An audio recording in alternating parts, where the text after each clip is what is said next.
tó ṣe mí láàánú.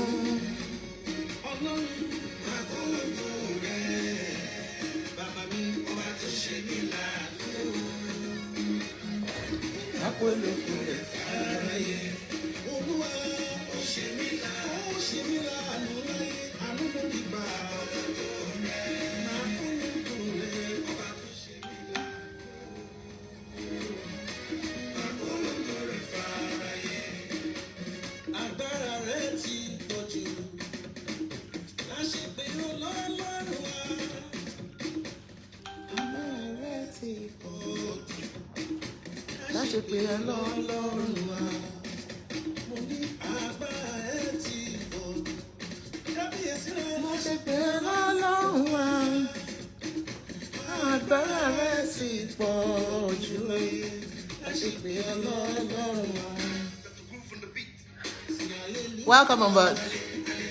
Please help me to share as you come in. Hallelujah. Welcome on board. Hello, my beautiful admin, Dele Sonny. Thank you for coming. Welcome, everybody. Please, as you come in, share for us. It's domestic violence we are talking about today. Please share for me.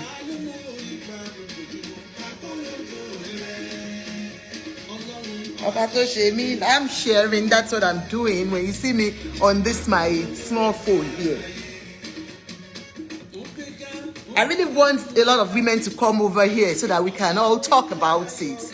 It's a thing that affects most homes. So I want us to come together and deliberate and speak against domestic violence.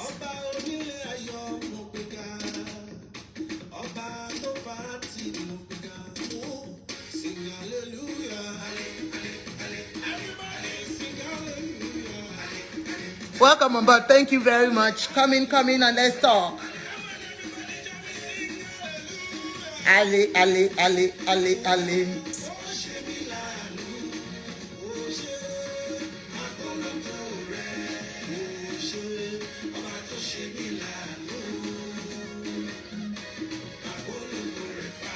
Let's enjoy music first.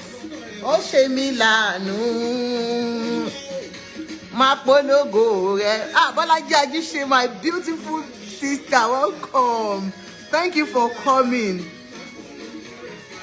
Thank you all. I can see all of you coming in. I appreciate you. Come and share for me and let's talk about domestic violence, domestic abuse. Let's talk about it. But before then, let me shake for you people a little bit.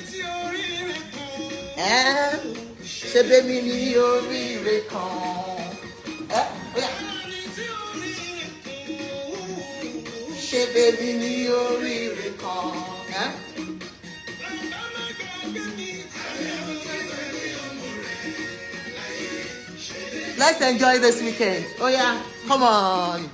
Let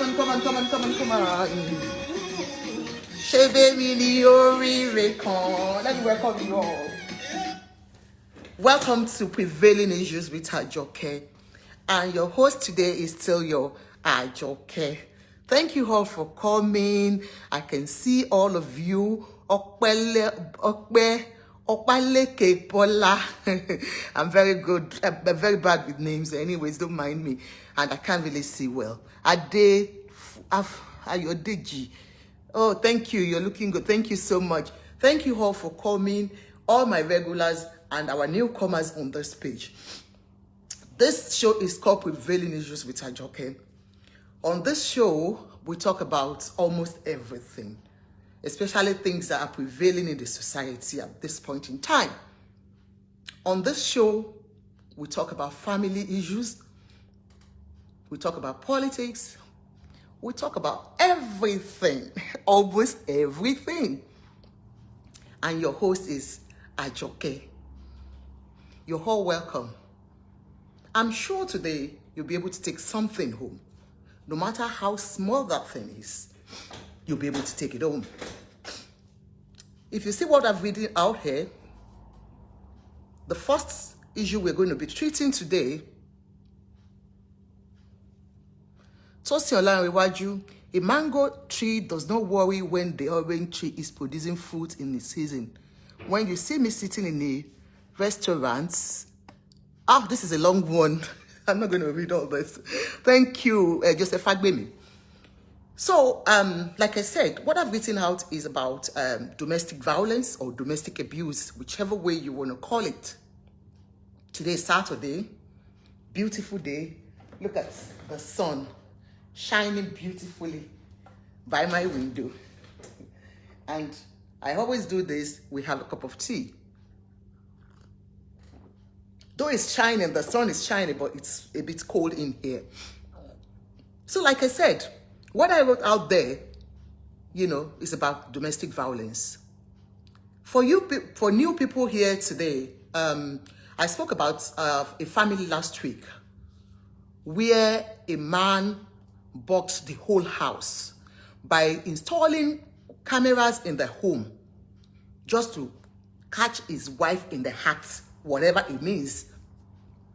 The camera was sighted by the daughter in her mom's room, and she alerted the mom, and that was how the mom got to know that the house has been bugged by her husband. She felt betrayed. With 6 children, this woman has 6 children. She left the home because she couldn't believe her husband could install hidden cameras in the home. The wife said she has never done anything to warrant that. Why would you suspect your wife? Why installing hidden cameras in the home? And here I come with that. Do you call that? Don't you think that is an abuse even on the woman? And things like this are the things women go through day in, day out with our men. What is domestic abuse? It's a coercive power that's being used by the opposite sex on a particular victim. They have their victim, and you say one thing about the perpetrators, the abusers, is that they don't know, they know they have the power, so they use it as much as possible on the innocent victim. And they have their tactics. I'm going to invite a beautiful doctor in today. She's been on this program before. She's going to talk to us about domestic abuse. She's a life coach. She's very good. She's gone through domestic abuse herself. And she's come out very, very strong. How did she do it? We're going to ask her. How were you able to live in that kind of relationship with 5 children and you came out strong and still beautiful? I know it mustn't have been an easy stuff for her. She must have gone through a lot. But how she survived it, she's going to be sharing with us today. But one thing I want you to know what these abusers do, they have a way of getting to their victims. If you're in a relationship, maybe you're just starting or you're in it already, but you don't know you are being abused. I want to tell you today, there are signs you will know that this is an abusive relationship. They have their way of making you feel when they first start with you. These abusers start with you making you feel you are the dominant partner in this relationship. They give you all high hopes. They give you all high hopes. They make you feel important. They idolize you. They make you feel, look, this relationship, you are the master. That's how they get their victim. They make you feel important in that relationship, make you the dominant partner in that relationship. But alas, that's not where they're going. By the time they start showing who they really are to you, You will have been so much involved in that relationship. Thank you, K Gold. You'll be very much, your commitment is 100% because this man has made you look like you are the controlling factor in that relationship. They tell you they love you every minute. They make you feel that, if anything happens, you'll be guilty. You feel guilty yourself.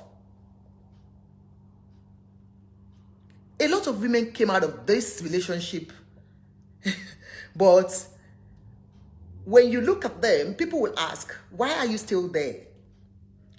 Bear in mind, domestic abuse does not mean the man is eating you, beating you all the time. No, it's not physical alone. The emotional part of it is the greatest one. The emotional abuse is the dominant one that most women are going through. A lot of women will not come out to say it. Like I said, for people that are just joining, a woman came to me last week to talk about her case where her husband installed camera in the home. She left the home because she couldn't believe it. How can you install hidden cameras in the home to catch your wife in the act, to listen to who she talks to? Because what these abusers do is that they want to take total control of you. They want to take total control of you. They want to tell you who to move with. They want to tell you what to wear. They want to tell you your makeup is too loud. They want to tell you everything. Bear in mind what they do. Their tactics is that they don't want you to feel that that is what they're doing. And when you complain, they say, because I love you. Emotional blackmailing, that is what they do. And you feel that you are the one that is not doing the right thing. This woman, after I talked about her last week, her husband called her and begged her. She's left the home. The husband begged her. The whole family begged her. And she's confused now. And she called me, Auntie, I don't even know. I think it's just love, ma. It's love. And apart from that, after 6 children, ma, where do I go? What do I do? I don't even know what to do. Love indeed. Funky Jake, welcome. Saying, I don't even know what to do. This bugging of the house, by installing these cameras in the home, this man has seen his own daughter's nakedness because she's gone into her mommy's room to remove her clothes on so many occasions. Because you went to Nigeria, the only thing you could do to secure your home is to install cameras in the home. Very wicked. And this same woman is now telling me now that she wants to go back to the marriage because of the society. Because of my children. People are begging me, what do I do, ma? Ma, wherever you are, I'm not saying you should leave your home. But you are under a spell. I'm sorry to say. You are under a spell, ma. So, Madam welcome, sir. Thank you, sir. You're under a spell because you don't know what it means. And that is where I'm going to call in my beautiful doctor who's gone through it, who knows about it. She's an expert in this field. I don't know if you're in now, Dr. Ikeade. Dr. Ikeade, are you there? Please, can you comment if you're here so that I can bring you on? Okay, she's on here, yeah.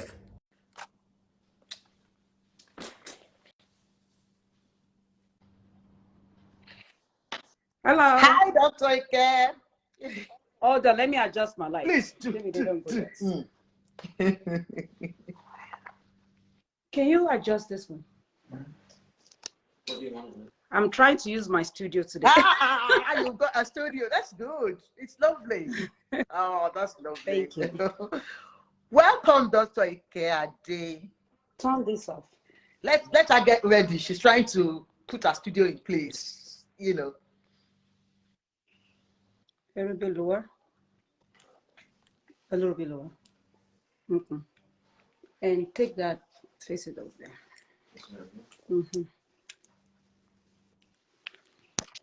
And I'm taking my tea. Yes, bro. How is your side there? Is it still sunny, or is it still cold? Today it's actually gonna get up to 75. Wow. So it's coming up. I have a date with the kids. Okay, now that's good. So they're ready to help me do whatever I want to do right now, so we can have our date. Bless them. So when you're ready, we start. So I think I'm ready. Okay. I think it's okay. Like I said, I've been talking about domestic abuse. Dr. Ikeade, I don't know if you were watching us. A woman came in last week to tell us about husband installing hidden cameras in the home when he was going to Nigeria. Yeah, that's what they do. Yeah. So she said she left the home because it was even her daughter that discovered it. So she packed her things and left and said that was the end of the marriage. And we talked about it. After hearing it out, the woman is now being begged to go back, and she calls me, begging me, say, Auntie, please, don't let us talk about that again. I'm thinking of going back because of the children. I'm thinking of going back because of the society. You're actually destroying your kids. Good. You don't go back to an abusive marriage because of the kids. So, you know, I remember I was the same way. Can you, so I don't like. Can you introduce yourself and let people know who you are? My name is Dr. Actually, I use Dr. Ikeade Bello. That's my business name. And my website is www.drikeadebello.com. Okay. My Instagram name is Dr. Ikeade Bello. And my Facebook name is Dr. Ikeade Bello. My Instagram name is The Warrior Woman Official. I'm a practicing doctor of nurse practitioner. I do family practice and internal medicine. I'm a professional life coach in every aspect of life. Good. Changing career, healing from domestic abuse, healing from childhood trauma. I do all kinds of stuff. Good. If you go on my website, you'll see that. And then I do a whole lot of NGO stuff, okay. Yes. Okay. So welcome. I have a foundation registered in Nigeria, and all I talk about is educating domestic violence survivors and victims. Good. So tell us about domestic violence. How do we cite it when? So domestic violence is very, very complex. It's very complex. It's not what we think. And I'm going to tell you this. I have a support group that I educate people, and I didn't make it just survivors and victim. I made it family members and friends, because we need to educate the society that when we're talking about domestic violence, like what you were just saying, that the lady said she want to go back because of the kids, because of what the people will say. But think about it. If people around her understand what domestic violence is, they're gonna be the people trying to tell her, please don't go back. You know what I mean? Definitely. So like, it's very, very complex. Domestic violence is not just someone beating you. Domestic violence is emotional abuse. It's name calling, it's psychological abuse, it's financial abuse, it's sexual abuse. It's let me tell you, domestic violence is everything you can think of. Most of the time, the physical abuse comes last. That's it. You know, because people will be like, oh, he doesn't beat me, but your heart is broken. That is it. Your heart is beaten to pieces. Your self-esteem is gone. And that's exactly what they do. They bring the woman down, the victim, their victim. They talk you down. It's every very minute. subtle, very subtle. It's very subtle. So I remember I connected with a friend of mine in London, and he told me, he said, I've never known you to be this vulnerable. How did you end up this way? I told him, I said, it's very subtle. It was very subtle. I said, it will creep on you subtly. Before you know it, like you will, before you know it's like your self-esteem, you'll be a shadow of yourself. That's the better word. You'll be a shadow of yourself. And then they do this to break you down subtly. That is it. So that by the time they start the real abuse, and one thing, they will isolate you from everybody. They tell you who to move with. Your family members. That is it. They will tell you how bad your family members are. They will tell you how bad make sure they turn everybody against you. You even in church, if you guys attend the same church, if you're going through this, I'm sure you will be testifying to this.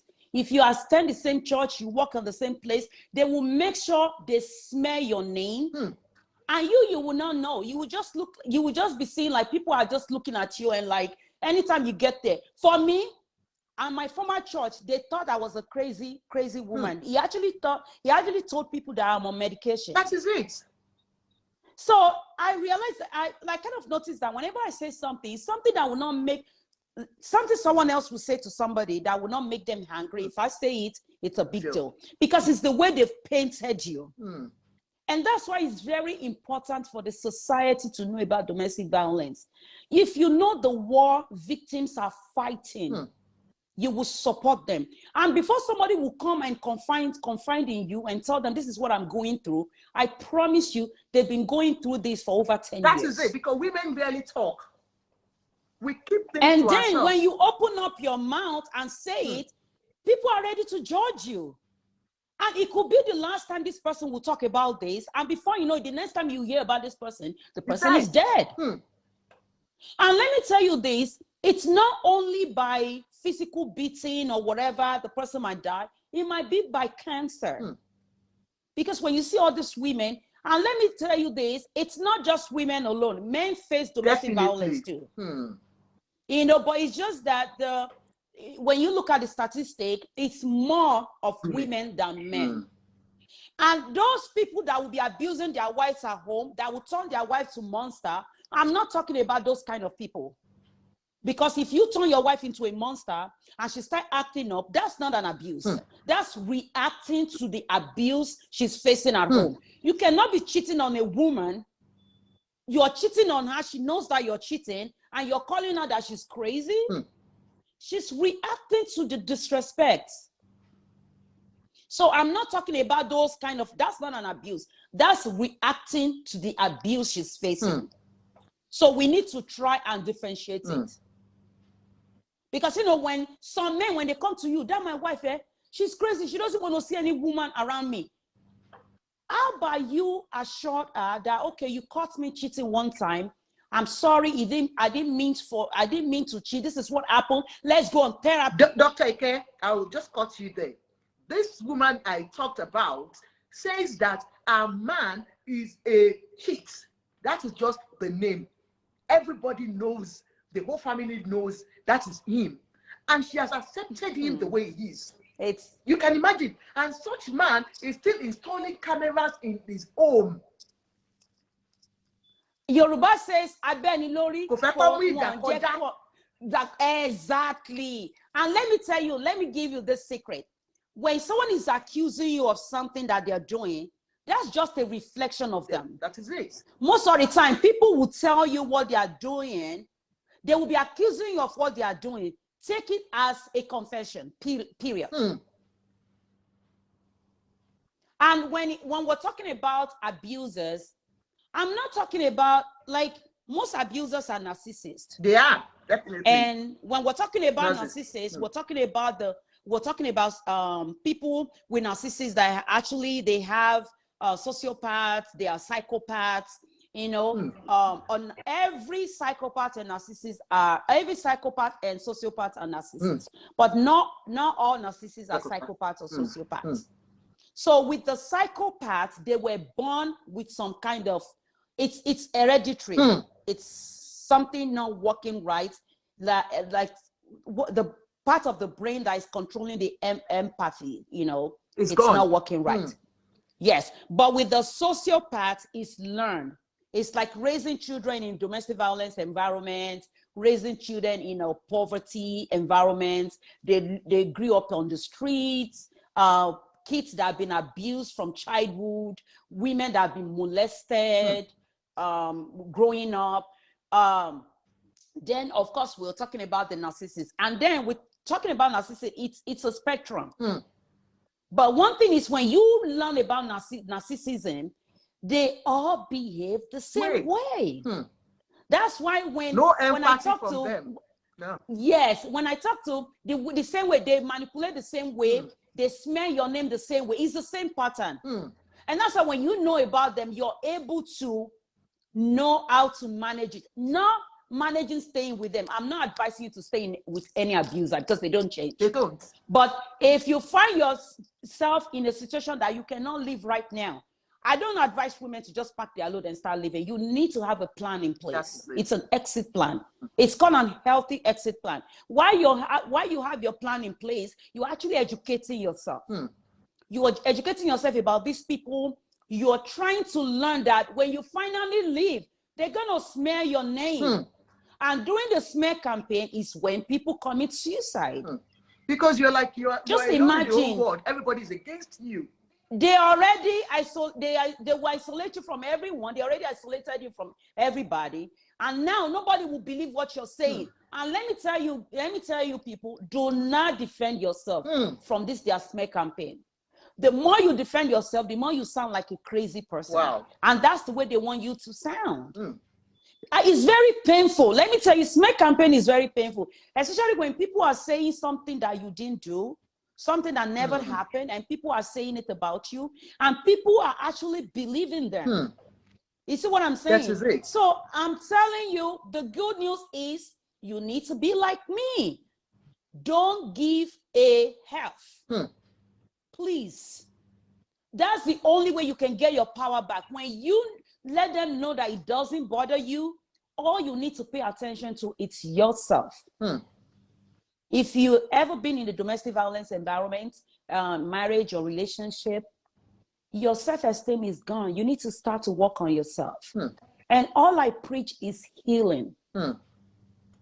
Because if you don't heal, you can't meet, if you're a woman, you can't meet an unhealthy man.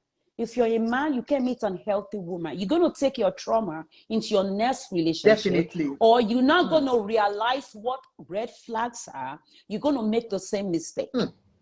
Because you want to run to the next when person. I left, yes, when I left my marriage, I stayed not going out. I just go to work. I attend my therapy. I have 2 life coaches. I have a personal life coach and I have a business life coach. I'm a life coach now too. But then I have a personal life coach. I have a business life coach. I have a therapist. My kids were attending therapy because I was so determined to take care of myself. Dr. Ikeade, can you bring us to how you started this? How did you know your relationship isn't what it's supposed to be? Well, it was actually at the end of me trying to leave. Because when I was in my relationship, churches, church member, pastors and everything, they were not helping. You know, they preach to us that the amount of pain you can take in your marriage is what makes you a virtuous woman, which is not. So I was so determined to be that virtuous woman. And plus, because of my position, I didn't want to be part of that statistic. They'll be like, oh, because you're this, now you're leaving your husband, or because of this. So I tried to be so very respectful. I did too much. Just let me tell you, I did too much. And I felt like I caused what happened to me. Because when you don't have boundaries, you are teaching people to not treat you with respect.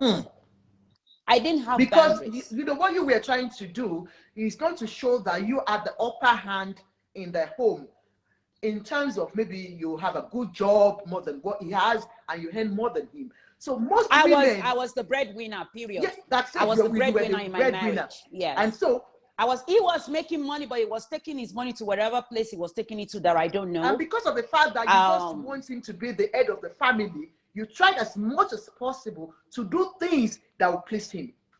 And you know what I did? I was actually reducing myself every time and elevating him. Wow.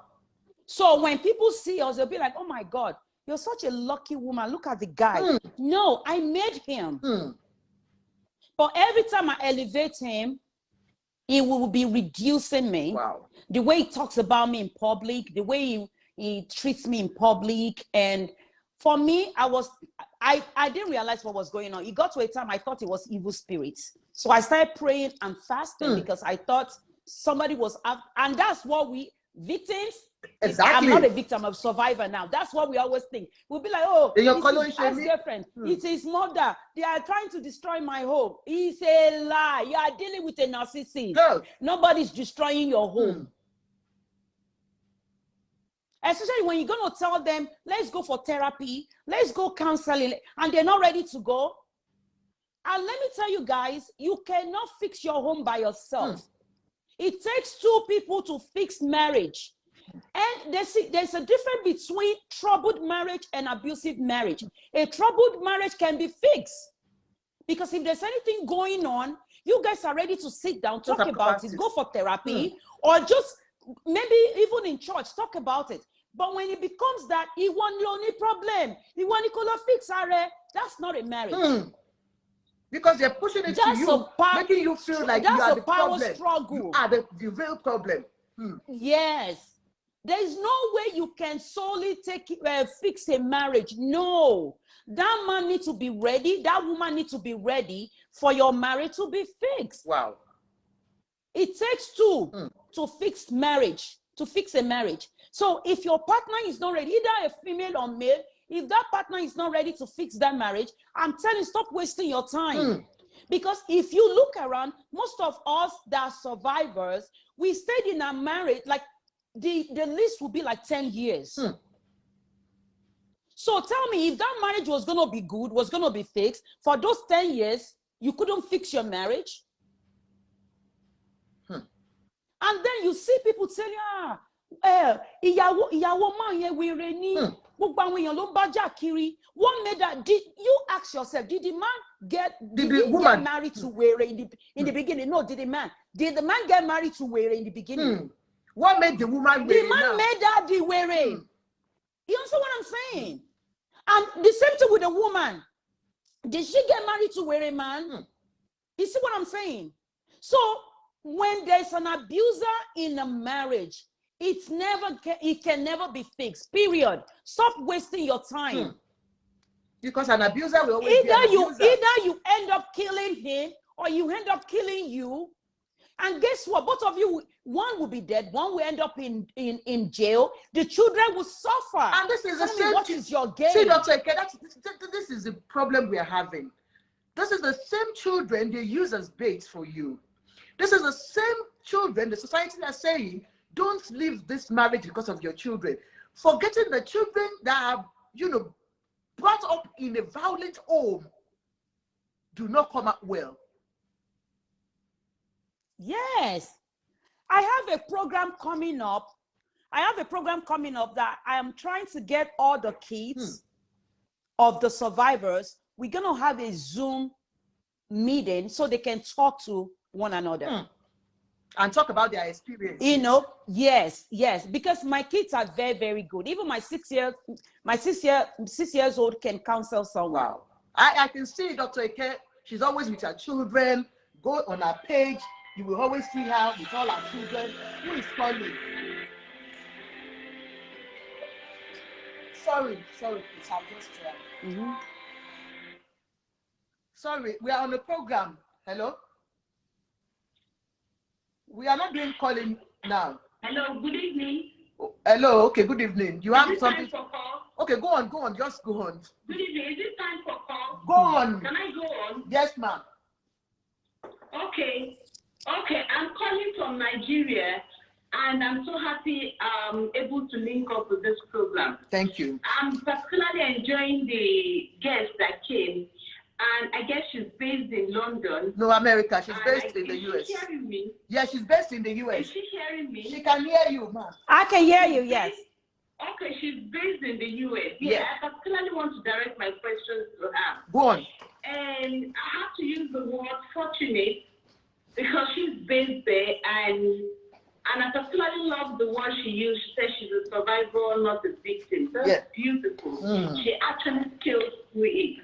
But the point is, in the US, they have what it takes to make you a survivor. All the indices are placed, well placed there to make you a survivor. I'm going to answer to that. 10 women will actually be a successful survivor. But the point is, we don't have them here in Nigeria. It hurts so much when you hear stuff like this.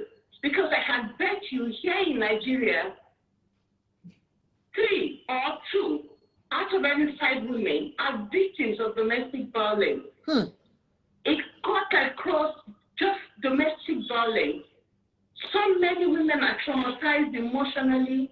They are traumatized mentally. They are traumatized physically. They are reduced to nothing. And it's just so unfortunate because of the kind of society we find ourselves. A typical African Nigerian woman will never bail out. They see it as a stigma. It's just so unfortunate we don't have what it takes to be a survivor like you. So it's really, really hard. I wouldn't want to disclose my identity in public, but I can bet you I wish I could be a survivor as well. And I wish yes, you can. I'm going to talk to you. Yes, you can. Yes, you survive. Can. That's why we're here. Counseling, you talk about therapy. They come in. You said, I heard you said you have like 2, one on the business therapy, giving you therapy on the business side, and also the emotional side. We don't have all that. We absolutely have nothing. It's online, and I do it for free. We want to be a survivor as well. We want to scale through. We want to let these men know that we are human. We want to let them know that we are beautiful. But if you're dealing with an abuser, they won't know. My fellow woman is not even helping issues. My fellow woman will tell me you want to go about prostituting, you want to leave your husband home. What exactly have you gone through? Do you know what other women have gone through? My fellow women are not helping. So it's just a whole lot of sorry, I appreciate what you're saying, but when I hear stuff like this, it traumatizes me the more. Because how do I get my help? How do I become a survivor as well? So it's just so unfortunate. I wish those things were in place in Nigeria, and Nigerian women could benefit as well. But then I appreciate what you're saying. I sincerely I give a pick one or two things. It's just all about an individual. You know, you just have to stay put there, make yourself happy one way or the other. And no, ma'am. I'm going to talk to you when you finish. No. If someone decides to bail out, the community, the environment, the society is not there to help or encourage you. They will kill you the more, and you just fall into depression, and your situation gets worse. So thank you very much. I'm so happy I was able to run home and link up. And I'm personally enjoying this topic. And thank you so just much. pray for Nigerian women. They are going through a lot. Thank you very much. Thank you. God bless you. Okay. Can I just talk about everything she's just saying? Yes, go on, please. Go on. Okay. So, caller, if you're listening to me, the reason why we are here, and the reason you need to follow my page on Instagram. I tell people, I said I have so much content, but I'm not able to reach those people that actually need, the people that actually need to know what I'm preaching and what I'm all about. Like John, you can get our contact on, I have it on the post. If you look at the post I brought out, so our contact is there. Yeah, you can follow her. Let's just address what the caller just said. So let me tell you, caller, you can be a survivor. I'm in the US. I did not get any help from any government. I'm in the US, but I'm in a Nigerian community. So I'm in the US, but in Nigeria. I'm in Nigeria. Yes, I survived in Nigeria.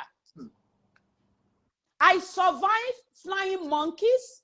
I survived people that looked at me. Let me tell you, when I left my abusive marriage, I started all over. I started all over.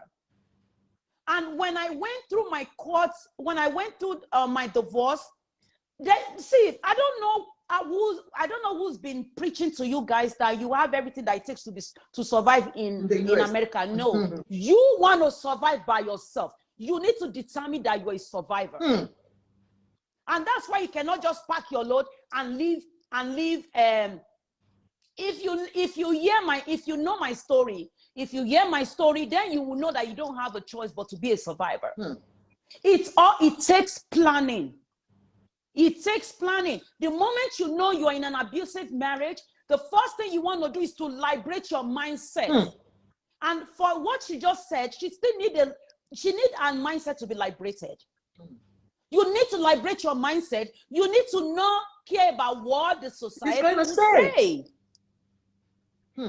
While you're in that abusive marriage, the only thing you should be working on, you're talking about getting what's it called, therapy or whatever. I do it for free. I have women I work with. If you need someone to coach you, come meet me. I'm gonna do it for free. I talk to women from Nigeria. I talk to women everywhere in the United States. If some of them, they might be online listening to me. I have over 20 women I'm working with right now. I do it for free. You see what I'm saying? I pay to get mine, but I do because when I realized what it takes to get out of a domestic violence, and that's why I'm telling you, educating the society is very, very important. It's like, you know what? It's like, you know when you're a cobweb, a wheel, you are trapped in that cobweb.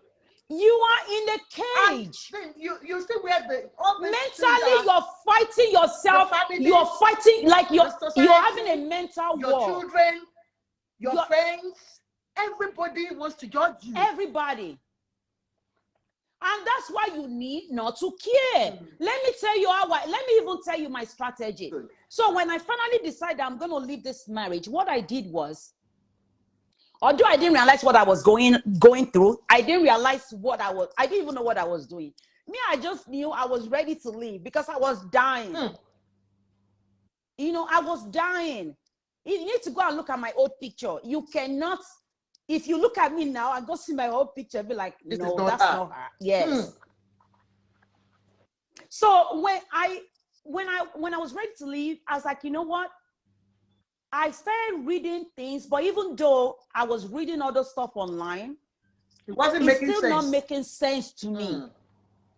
It was one day I was searching how to make an high conflict man happy, how to make an angry man happy, how to make a man love. So at that point, I'm telling you, when I'm searching, that's what I was looking for. At that point, you were not even thinking about how to survive yourself. You were thinking of how to salvage this situation, how to make him happy, how to make this man happy. What am I doing that is wrong?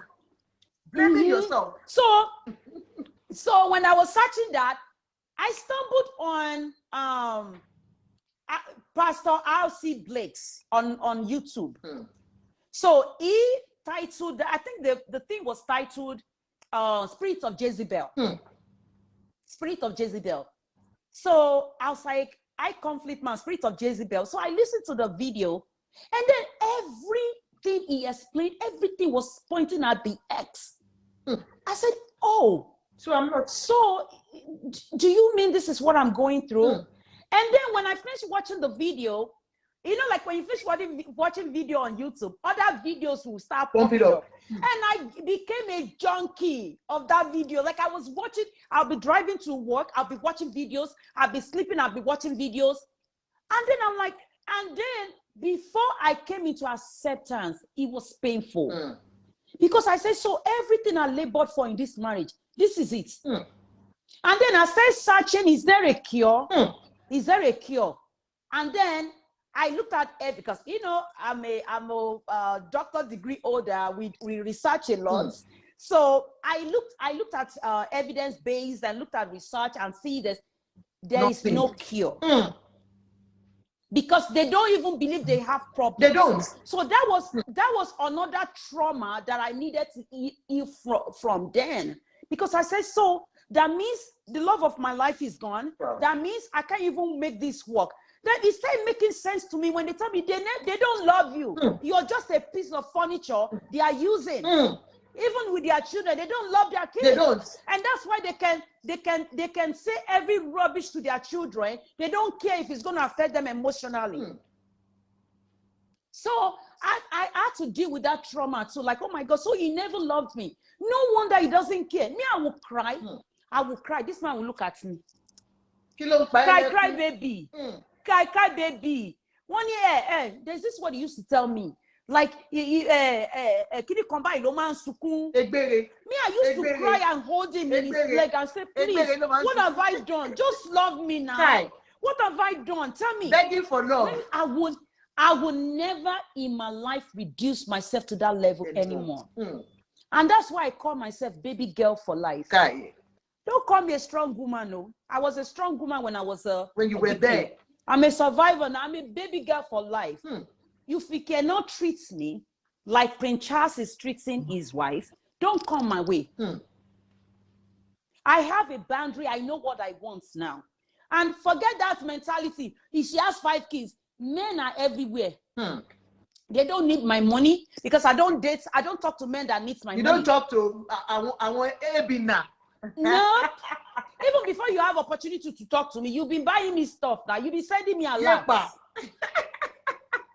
So forget that thing they planted in your head that you can never find anybody. Look at you. I have 5 that children. Is that is one of their tactics. 5 kids. They will tell you, look, sexy 5 kids. You have children. Where do you think you are going to go with those children? Forget that thing. It's a lie. He said the same thing to me. It's only me he that said, can don't worry, tolerate very soon you go and be it's buying. Only me that can he said you go and be buying you. men. He used to tell me that I would go and be buying men. The day he said that, I said, well, long, ori mi o. I said it in Yoruba. Ori mi o, ori nu mi. Ma gbe akushe, I started praying, and I'm telling you, when you take care of yourself and heal the proper way, you will attract the right man. Me, I'm not ready to get married again. I will have a boyfriend, a good boyfriend, like a dating. I will have a boyfriend, but I'm not ready to get married. And I'm not saying it because I'm scared of men. I'm saying it because there are so many things I need to consider now. I can't imagine taking my kids. What if I'm okay with the marriage and my children are not okay? And then I'm not going to be trapped between husband and children. I'm not ready to do that anymore. Because every time you stress, the hormones that secrete in your body can kill you. That is it. I don't want anything that will stress my life anymore. I can date, but I'm not ready to get married. Maybe in future when the kids are all gone, I'm going to get married to another Prince Charles. So definitely, I pray for you, Daddy, my sister. So, amen. So during that period that you were a victim, during that period, how was it like? Have you ever have you gone back to the marriage? How? Several times. And per research, a woman will leave 7 times and come back. Yes, 7 on an average of 7 times. You know, so it's included. There was one time I ran away from the house. I was pregnant. I took my son. I was pregnant with my middle daughter. She's now 13 years old. I ran away to a friend's house. I don't like using mine. The ex's mom was around. I don't like owning him anymore. The ex's mom was around. They didn't look for me. You know how bad that will mess up with your self-esteem? I ran away from the house with the baby. I'm pregnancy. My oldest daughter was not here pregnancy. then. I'm pregnancy. And me, I ran away. Me, I was thinking he will not call me. He will be so scared that, hey, they did not look for me. And guess what? They were living in my own house I bought with my money. The house I bought before I even met him. So it was a family friend that brought me back home. The mother wasn't concerned about it. Nope. He beats me up in front of the mom. Wow. So that's not a big deal. You know, even with pregnancy. Margaret, so welcome on board. My sister. So the family friend took me home and said, Oga, you did, she said it in pidgin. You don't even ask for your wife. Even if you don't ask for the woman, how about the pregnancy and the baby? It's me. Most of the time, it's me that go back and be begging. He would threaten me. I will divorce you. And the moment he said that word, I'll be so scared. But when he got to a time that I started hanging it was in 2015, I gave up on my marriage. Let me tell you, if you're listening to me, especially the caller that said you can't be a survivor, yes, you're surviving. Being a survivor is inside of you. You have to make that decision. I made up my mind in 2015. I started working on my credit because he messed up my credit. This guy took loan that I had to co-sign for him. He's just want to mess me up. So I started working on myself in 2015, and I made up my mind that I wasn't going to do this anymore. Not going back again. So the moment we were still together, but I'm just saying when I made up my mind, emotionally start distancing myself, 2015. So it took me 3 years to escape. So that's why when you think you can just pack your load and leave, it doesn't work like that. Once you make up your mind, you educate yourself enough that you're going through abuse, your next thing is to have a plan in place. And part of your plan, your escape plan can take you 3 years. It can take you 1 month. It can take you 2 months. It can take you 1 year. It can take you 5 years. But you have your escape plan in place. And during that time you're trying to plan your escape, you're actually educating yourself. If you don't have a job, you're trying to get a job. If you don't have any training, go get a training and stop being lazy, woman. Good. Stop being lazy. Because it's the one paying bills. I'm so freaking what? Yes. Go make yourself. It's annoying. I'm telling you, I don't help lazy women. You can't come down supporting, I need money. I'm not going to give you shit. If I want to help any woman, I'm going to help pay for a training. You go get a training. Go learn how to make organic cream. Go learn how to make hair. Go learn how to sew. I used to be a braider while I was in school. I was braiding. I would have my baby. I'm going to share a picture with you. My baby on my back. A 2 weeks old baby. And you were braiding. I was braiding at home and I was in school. I had a C-section for your information. At 2 weeks, I had a C-section. I was standing braiding because when my customer called me, I could not just let that money go. That was one of my paying customers. Sometimes she'll give me $150, sometimes $175 because I will help her take down the hair. I will wash it and then I will braid it. I could not let it go. I was 2 weeks postpartum with a C-section. So when people come here and say, you cannot be a survivor because of the society, then learn how to not care about what the society say. Because when you die, they're going to come and pour sand on your grave. Definitely. Definitely. The same society. And that man will remarry. If it's a man, that woman will remarry. They will remarry. So when you trying to say, the society, is the society paying your bill? When you cry on your bed, you cry yourself to sleep. Were they there? Never. They don't even know what you're going through. Were they there when you cry yourself to sleep?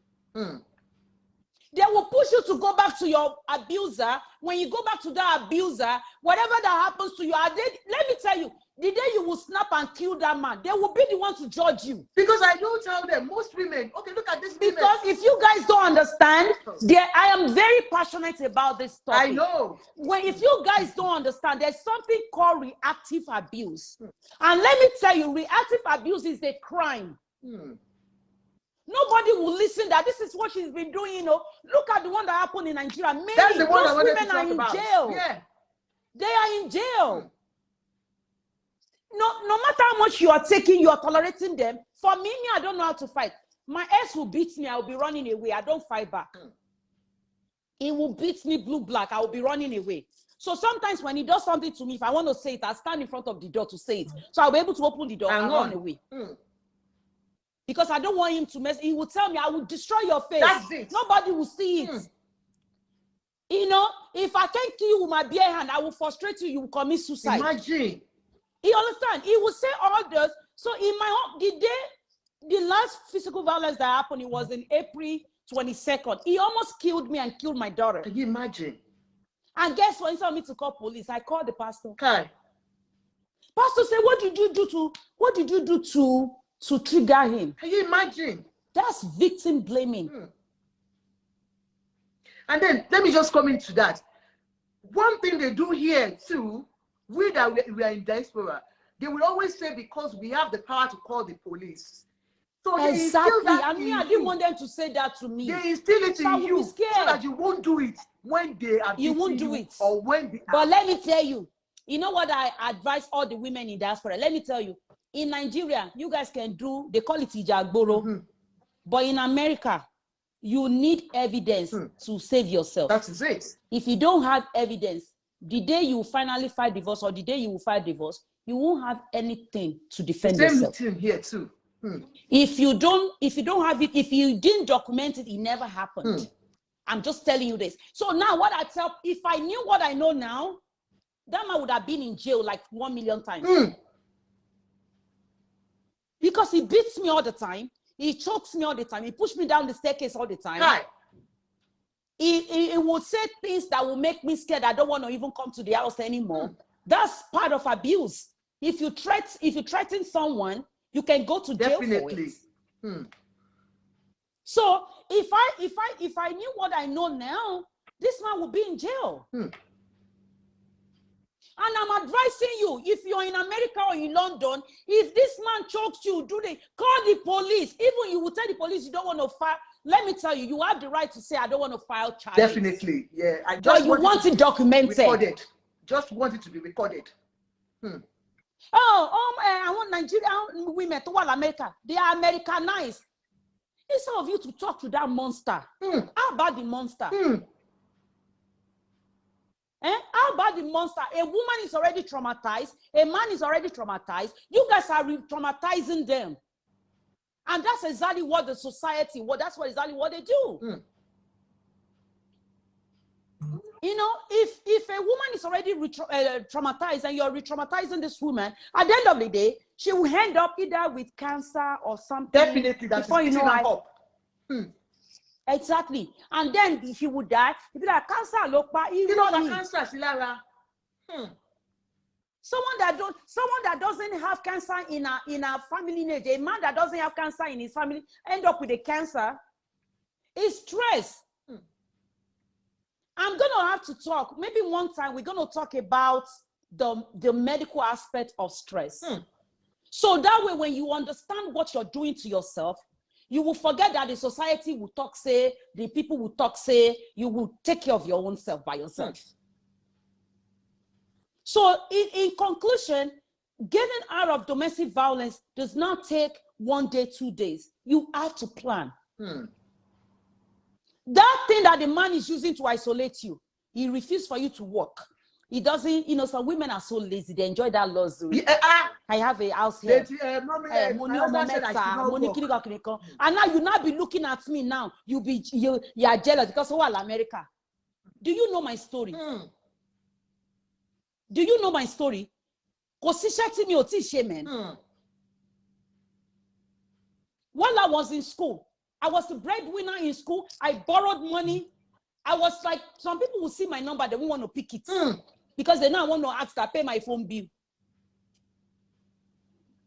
Just to make sure, pay. Yes. Love you. That's my assistant. He's my technician. Oh. I don't know what we can do without these children. I don't know what we can do. Honestly. Yeah, my technician. We're gonna have so many things in summer that because I want to start posting things on my YouTube channel. That's good. Yes. So like you have to be ready to take care of yourself. Plan the way you want to get out. Make sure financially you're planning your life. So when you're telling me because of Nigeria, it's because you still care. Your mindset needs to change to be a survivor. To be a survivor. Your mindset needs to change to be a survivor. And that's what we do. You need to be ready to do the work. Healing work is hard and it's painful. Let me tell you, it's like you trying to detox from drug addiction. And if you go online, you can search it now. Human addiction is the worst addiction to cleanse yourself from. And a marriage or a relationship with a narcissist is addictive. You think you're in love? No, it's called trauma bonding. If we can put our number down, if you have any question for doctor, you can call in. My admin, can you please help me write it out so that I feel it? So that people can call in. It's a calling show. It's trauma bonding. People be like, she's in love, oh. Irony, don't be part of them, oh. If you tell the woman to leave now, she will run back. It's not her fault. Mentally, she's not stable. She's not ready for it. It's called battered women syndrome. She needs every support. The man needs, if it's a male, he needs every support. There's never love in an abusive marriage or relationship. It's trauma bond. It's the chemical bonding. We are used to that crumbs and we want to get the fix. Let me tell you, my ex will give me a silent treatment for like 3 months. So when he finally come and start acting. What happened? I can't hear you. Okay. It's gone off again. So when can you hear me? Yeah, we can hear you now. Yeah. So when he gives me that 3 months silent treatment, when he gives me 3 months silent treatment, when he comes back to me, I would jump on him. Bigly. I would jump on him, and that's what they want. So he became my drug. Do you understand? This man became my drug, even though it's not offering me anything. But I feel like when we're not in good times, I cannot You cannot survive. function well without him. You know, so anytime he comes back and start acting well, maybe he will take out the trash, or he will decide to cook that day. You can give us a call on this number. I will be like maybe it was the fasting last week. Yeah, go on. I'll be like, maybe it was the fasting last week. Maybe God is finally listening to my prayers. Maybe God has already listened to my prayer. But guess what? You know what they will do? They will be sweet for like 3 days. They will hit you with another one. And then they eat up again. They start again. And that next one, they will eat you up. It will even be worse than the one you are trying to recover from. So it's a cycle. It's a cycle. And you find yourself in this cycle. Before you know, you'll be married for 30 years. Before you know, you're married for 30 years. Before you know, you're married for 20 years. And that is where the problem comes from now. People will say, you have stayed for so long, why do you want to leave now? That's why we need to educate this society. Hello, caller. Hello. Hello, good afternoon. Good afternoon. I want to talk about abuse. Not all abuse are domestic abuse. There's some emotional abuse too.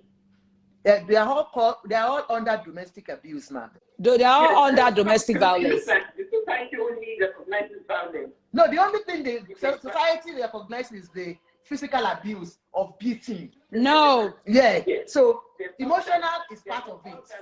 It's even worse. Emotional abuse is worse. They would contribute financially, emotionally. Those are worse. Because everybody will say, oh, the nice guy. As if he doesn't beat you. He doesn't do anything. We mentioned it from the beginning. Those are worse because there's nothing you can pin on them. There's nothing you can pin on them. So those ones are worse. There's so many types of abuse. Yes. I'm just trying to say that. We mentioned it from the it before. Maybe you didn't start with us, you know. Even before I brought in the doctor, I talked about it. We mentioned it before. Financial abuse, emotional abuse, physical abuse, sexual abuse, they are all abuses, you know. Exactly. So the society... that. Yeah, we did, ma. We did before we started. We did, ma. So the society will always say, "Hey, he doesn't really beat you now. Why do you want to leave him? And you are just this." Exactly. They make The you feel beating bad. is even better. The beating is better. He will beat you. He will show your body. She said some point that really pointed for me because I remember then I just said to myself, I want to live long to see my children's children because you don't know what is going to be in your body. You can carry cancer in the process of getting depressed.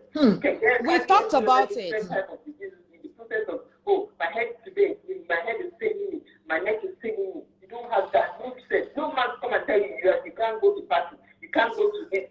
Just do whatever you feel like doing. It's not by force that we all have to be married. Marriage is not an achievement. Because some people think it's an achievement. Getting married is not an achievement. So people shouldn't do or die. Nigerians especially, it's not a do or die, I say. There's people like Oprah. She's living a good life. She's not married. She has a partner. And she's living her life. But no, it's a Nigerian thing that I beg. You're not something. Once you are not in the marriage, you are nothing. Yeah, because it looks like a lot, even this generation, they all want to put it on social media. It's a mindset, and that's why we're doing these videos, you know. It's a mindset. We have been brainwashed. Marriage is a long life achievement if you can do it. But it's not a do or die affair. It looks like some people will say, oh, my daughter has got married, my son hasn't gotten married, and this, that. Don't force it on children. At all. It's not supposed to be forced on children. It's our society. I just really want to point out from my own experience. I was married before, and I left, and I'm much happier now. I feel younger, happier. Wow. So I'm just saying that it's not a do or die affair. Nigerians should not make it as a do or die affair, especially in Nigeria. And none of them are all cheating. The husband is cheating. The husband is cheating, the wife is cheating. And they are in marriage. They are in marriage, exactly. What kind of a marriage is that? Hotel in Lagos. And they think they're in marriage. And they can't take care of their children. So it's just, we need to change ourselves as a society. Especially Nigerians, we take this marriage too much. Too much. People are dying. Anyway, that's my own contribution. Thank you very much, man. God bless you. Thank you, man. See? Like she said, you know. Let's stress on that again. Go on. Like I said, emotional abuse, psychological abuse is even worse. So no abuse is okay. When I preach it, I don't care what kind of abuse. You know, when you look online, people be like, he doesn't beat me. So you mean until he beats you before you know that you are finished? Him cheating on you publicly is abuse. It is. Him talking down on you, isolating you, it's abuse. Smelling your name, lying, it's abuse. Yelling, it's abuse. Someone is instilling fear in you, it's abuse. Name calling is abuse. So you think about it. If you do the same thing to that person, won't the person feel hurt? The person will feel hurt too. So when the society thinks it's the only time someone is abusing is when they are beating you. The beating comes last. Most of the time, it results in beating when you start standing up for yourself. And you don't need to stay until that time. Me, I talk to myself. I talk sense to myself. When I said it, my kids were like, I was like, I'm doing this for you people. My son said, you're not doing it for us. I looked at my children, money and me, relying me. Because the children are look at my life. They are not blind. Say, it was like, you can look at your life outside while you're alone day. They are not blind. The first time they took him away from the house, that they gave me a temporary protective order.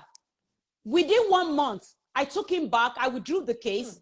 My son said, Mommy, it was a very bad idea. My daughter said, I thought you promised Daddy would go get help. God. In my mind, I look at these children. What are you guys talking? At that time, my head was not correct. So I don't blame women that still thinking the way I was thinking back then. But the thing is, the information were not available for me. Women were not speaking up. But that's why we're doing what we're doing right now. We want people to speak up. Speak up, ladies. Speak up. Speak up. That is justice. Speak up. Because a lot of women There's are nothing going to be ashamed about. If anybody needs to be ashamed, it should be your abuser. Men, speak up. If anybody needs to be ashamed, it should be your abuser. Not you. Not you. You didn't ask for the abuse. You don't have hand in your abuse. People will be like, it takes two to tango. When it comes to an abusive marriage, it doesn't take two to tango. It's called victim blaming. That is it. You cannot say, oh no, why can he go beat his boss at work? You get what I'm saying? I do. If a man can act well outside and be a monster inside the house, then this man can stop what he's doing. If this man can act well in public and be a monster at home, you get what I'm saying? That means he can regulate his behavior. So it's not an evil spirit. How come the evil spirit is not working on him outside? Why are you alone at home? How about you go beat other women on the streets? You get what I'm saying? How about you go to work and beat your boss? You know, the same thing with women too. Why don't you go abuse your boss at work? How come it's your husband you're abusing? So when people say, there must be something you did, that's called victim blaming. Which isn't good. It's not helping. You do not have hand in your abuse.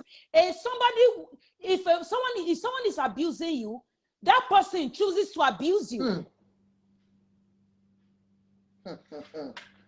You know, so I'm just saying it. If you're still dealing with whatever we're talking about, you're still dealing with it, you're still in it. It doesn't take one day to get out of it. Doesn't. It's planning. It takes planning. And you have to have a safe planning in place. It might take you years. But why? I tell women, I'm talking to women right now. I'm not being biased, but I'm just talking to women right now. So if you're going through this, you're trying to get out. You know, before that, you used to react to everything he does. Don't react anymore.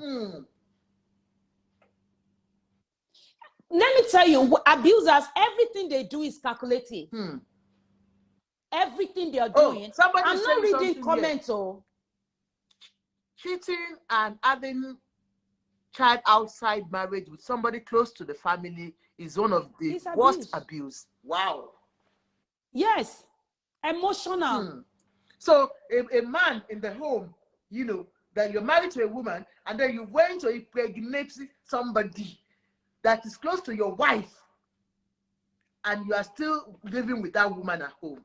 And then we are here going to churches. There's a woman that just got a divorce yesterday. Her husband is a pastor. Imagine. Pastor. If you see the pictures she sent me, her black eyes, her bleeding nose, her bleeding mouth. The pastor got someone pregnant. Can you imagine? And then, it's what I'm saying. Let's pick that up now.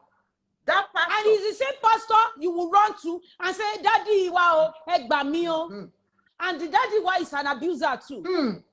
How do you expect the daddy wa to judge the case? You see what I'm saying? I do get you, definitely. So look at that now. Somebody that is close to your family, to your wife, and the person got pregnant for you and have a child for you, and you don't see that as anything, and that woman is saying, I cannot live because of my children. My children. Because of the society. Because of the what society. I've invested in that marriage for years. Cut your losses, yeah, leave. I'm telling you. Cut it, oh. There's life after abuse. Me, I'm a good example. I saw Dr. Ikeade and she had a party. She had a divorce party. And I could that one is just the first one. The main one is next month. We are flying to America. My friends are coming from after town. Wow. So you can I just paid for my clothes. What I'm wearing, they are making it in Nigeria. For divorce party. Hey, my photo shoot, Can you imagine? Hey. Because you are saying that you are out of problem, you are out of. And guess what? Somebody came to me and was like, oh, I'm sending you light. I'm sending you light. And daddy was an abuser. They are laughing. That's true. Imagine. Somebody came to my inbox. Somebody came to my inbox telling me, I'm sending you lights. It can get easy. What? In my mind, I didn't understand what she's saying. I said, what light are you sending me? God gave me light already, and you're still sending me light.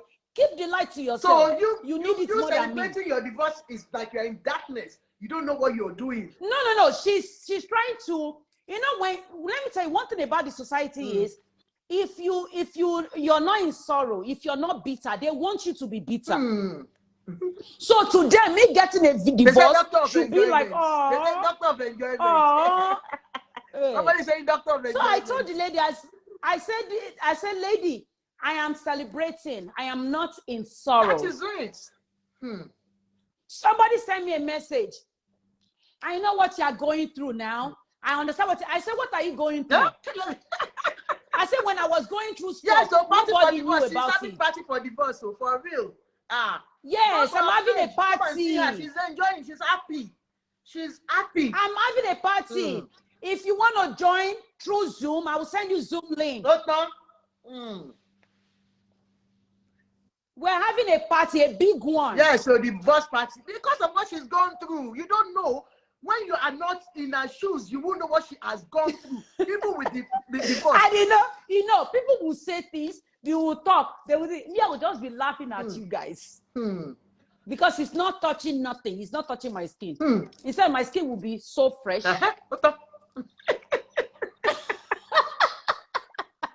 It's not going to touch me. She said you must have gone through hell. God took me out of hell, and you're not saying, divorce is a bad thing.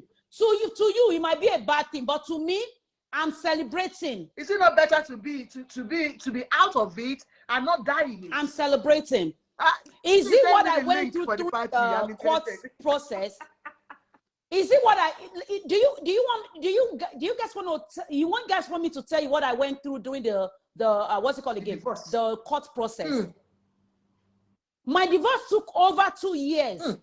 And you can imagine how expensive it is there. For me, over $44,000. Wow. On legal bills.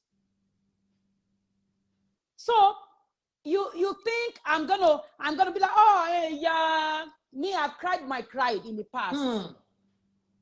No more crying. I am only gonna be celebrating. That is it. It's liberation. It's a freedom day. I call it freedom day. I can finally live my life, even though we have kids together. But guess what? I have a court order, no contact. Wow. He cannot come close to me. We're only going to talk about kids. Me, I'm ready to talk to him amicably with the children, but don't come close to me. I don't want any toxic around me. You see the way I'm shining? I want to be shining like this. Go and look at my old picture. I look like a slave. Wow. All to please the society. I am happy about my life. I do whatever I want to do. Those men that you think can't talk to me, don't let them lie to you. If I screenshot my inbox, you'll be surprised. Your husband might even be part of them. That the inbox is you come by. And I'm saying, like, don't be worried about me. They can't use me. They can't use me. For a man to talk to me, you'll be sending a lot and be sending Gucci and Louis Vuitton. And I'll make sure I go check out that is real. So don't be worried about me. Nobody's gonna use me. Trust me. No way. The only person that can use me was my ex, and it's in the past. He has finished using me. No more juice to use. Yeah, a survivor. You're a survivor, honestly. So all I'm just asking, I'm telling you guys, if you're out and you didn't work on your healing, you can revisit your trauma and start working on your healing. You need to be in an healthy place that whatever you went through, you will talk about it and you will laugh. That is it. I want you to talk about your experience and laugh about it. That's what we call healing. But if you think just getting out of domestic violence is the end of it, no it's not. You took a whole lot of toxic. So give us a call, Javier, Javier, and come and talk about your own. Give us a call. Let's hear your own voice about it. That's why we are all shouting. We are talking about it because we want everybody to know domestic violence. We will not be quiet anymore. Domestic violence we will not be quiet anymore. It's happening in homes, especially. And let me tell you, these people, they go for the top people. Forget about that. Domestic violence, yes. Doctors, lawyers, CEOs. So that those are the people they go for. Because of who she is, she's now doing like this. She's now doing like this, you know? So it is real. Give us a call on, please, can you give us that number again? It is real. I don't even know our number. Admin, write it out again. Now let me pin it. You know, women, voice out, talk. Speak. By talking, you get your healing. Every time let me tell you, every time you're speaking, you're giving the next woman a voice. That is it.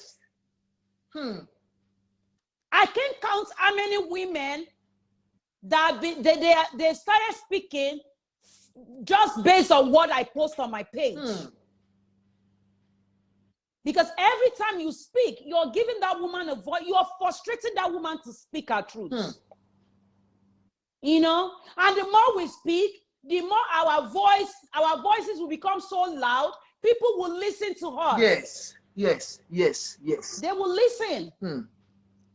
But everybody keep quiet. Don't tell them. Somebody came to me. All those things you're posting, you need to please tone it down. Money, I ain't turning shit down. That is it. Tone it down. We go more women will die in silence. If he comes tomorrow and threaten me, I will post what he said to me online.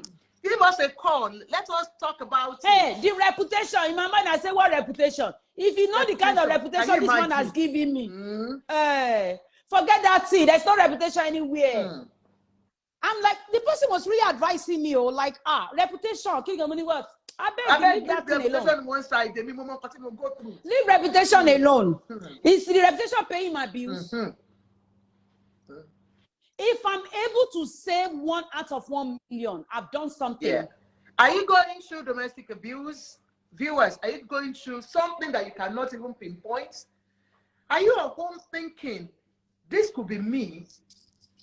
Are you there thinking about the way your partner, whether man or a woman, is treating you? Have you been talked down on so many occasions? Has this man ever told you, you can never get anybody if I leave you? Those are indicators. They make you feel worthless.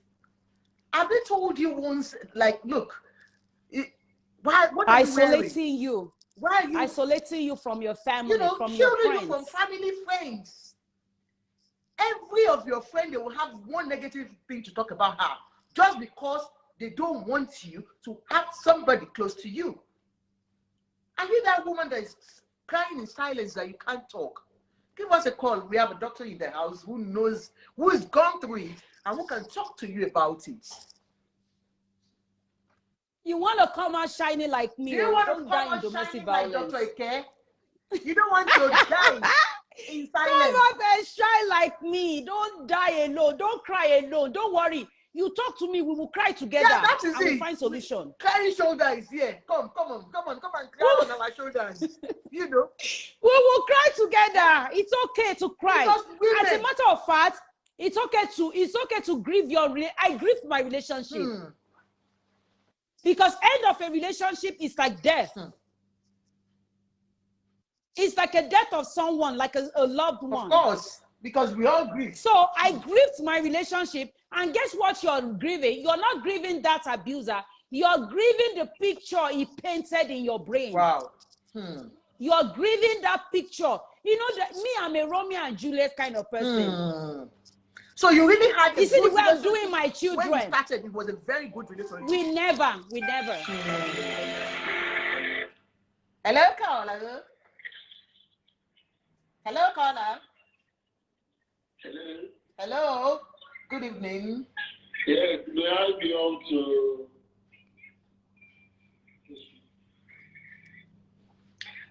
Hello. Hello. Yeah, we can hear you. Good evening, madam. Good evening, ma'am. Good evening, sir. Well, I just joined the show about 10 minutes ago. Yes, sir. I wouldn't know how it all started, but I can get the gist of the discussion by your guest. Okay, sir. I have an idea of what she's talking about. My opinion is, this thing is looking more like only women are victims of abuse. Don't you think? And there are men who are equally victims of abuse. We said it too. Can you tell him we did? We did say it that you know, men too go through it, but it's just Yes, the percentage of women, you know, that it's so higher in women than men. I guess because of the control, you know, that men have over women. Yes. And I have male clients too. I talk to men too. Yeah. I talk to men. I have men that are victims too. Can you hear? Can you hear, sir? Yes, I can now. Yeah. I have men that are victims too.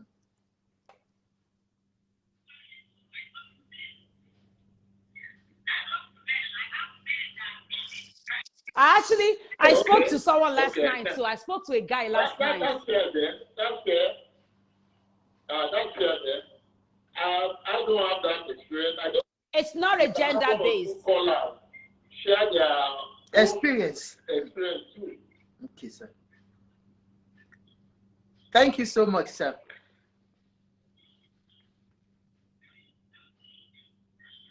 Hello, sir. Hello, sir. We lost him? No, it's on. I don't know, maybe because of... Hello, sir. Yes. Otherwise, good job. Well done. But before you go, sir, there is a question I want to ask you, sir. Hello. Before you go, sir, there is a question I want to ask you, sir. Please go ahead. There's this story we brought out last week. A man putting cameras in the home when he was traveling to Nigeria. They live in Italy. He puts camera in their home just to track every movement of his wife. What do you think about that, sir? That's a crazy thing to do. It's a crazy thing to do. It means trust has broken down. And before you get to that stage, why can't it? And the man is a cheater. Tell him the man is a cheater. If the relationship is worth it, they correct what problems are there and they move on enjoying their relationship. If they want to break up, they break up. To be putting camera in that's silly. Especially if the woman is not doing anything. Yeah, and the man, the said man, sir, look like a fool at the end of the day. At the end of the day, the man himself is a bloody cheat. And usually it is cheats that behave that way in my view. It's, you know, Yoruba ni apani difficult whatever. Ben, sir. I like that. I like that. Exactly, I love it. Okay, sir. Thank you very much, sir. God bless you, sir. We appreciate your call, sir. Thank you, ma'am. All right, sir. Okay. Bye, sir. You remember that was the same thing I said from the beginning. Yes. Most of the time when they are doing it, they will suspect the same thing they are doing. They will suspect you doing the same thing. It's a giveaway. I'm telling you, it's just a way of them saying the truth. That this is who I am. Yes, this is exactly. But they will be projecting it on you.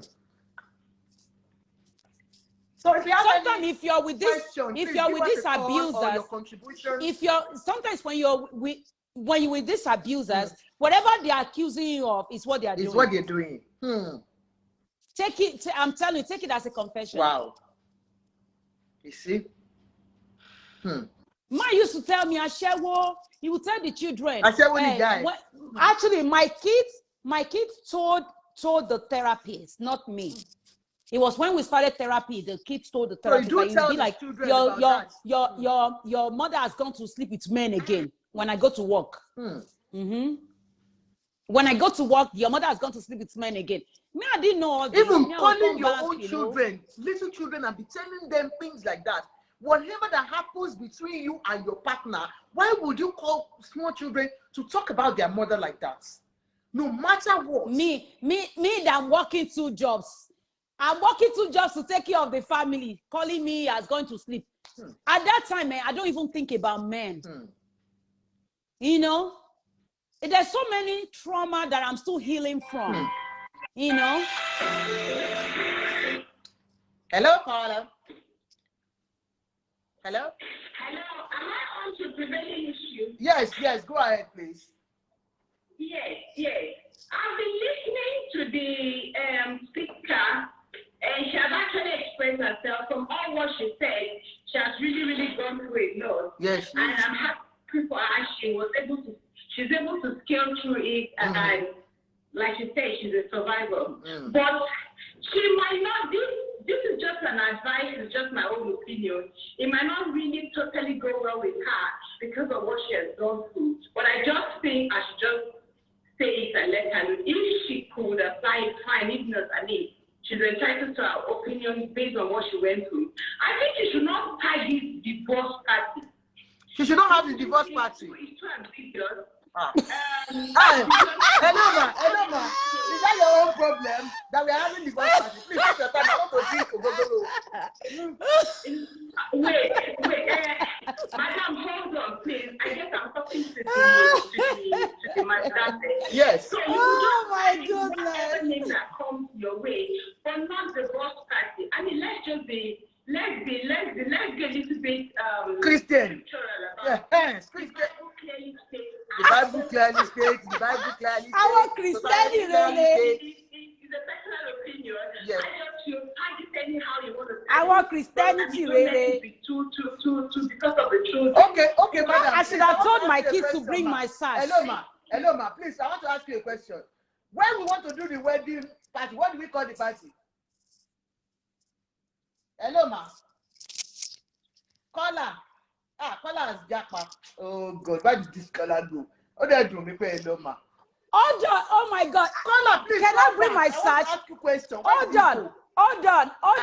Hold on, sis. 1 second, okay? I'm going to step out for 1 second. Okay. 1 second. Go on.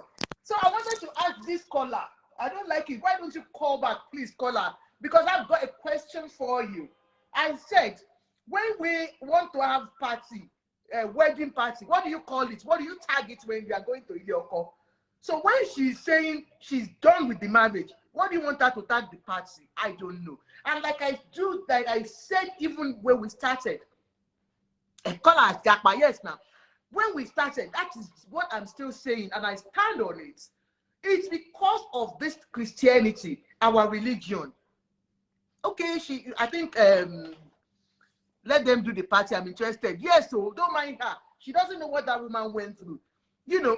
So what I'm trying to say is this: the same society that you don't want people to, you don't want them to tag. You don't want Dr. Ikeade to tag to make the party divorce party, tag divorce party. That same society, is a society that would criticize her, stereotype her for leaving that home because of what? And when anything happens, it's still going to be her. She's the one wearing the shoes. She knows where it pinches. So telling her not to do a party, she wants to do a divorce party. She's entitled to her own opinion. Yes. Hello, caller. Yes, I said, ma. When Dr. Ikeade wanted to have the wedding party, going to Ilioko, just like any of us, what do we tag that party when we are going to marry somebody? What do you tag that party, ma? It's a wedding party. Good. And we all know wedding is a gift from God. Wedding was a very, very first institution instituted by God. It's a happy day. It's a joyous occasion. It's a day we all pray for. unfortunately, when that day now turns star, it's not something to celebrate. It's not something to glorify. It doesn't even make God himself happy. For God to have dedicated this woman to be a survivor, I mean, if she could celebrate it, I mean, that just feels a little bit of, I don't know the word to use. Madam, let me ask you. Let me ask you. Yeah. You said God vindicated her, okay? Okay, sis, I brought my divorce search. Yeah!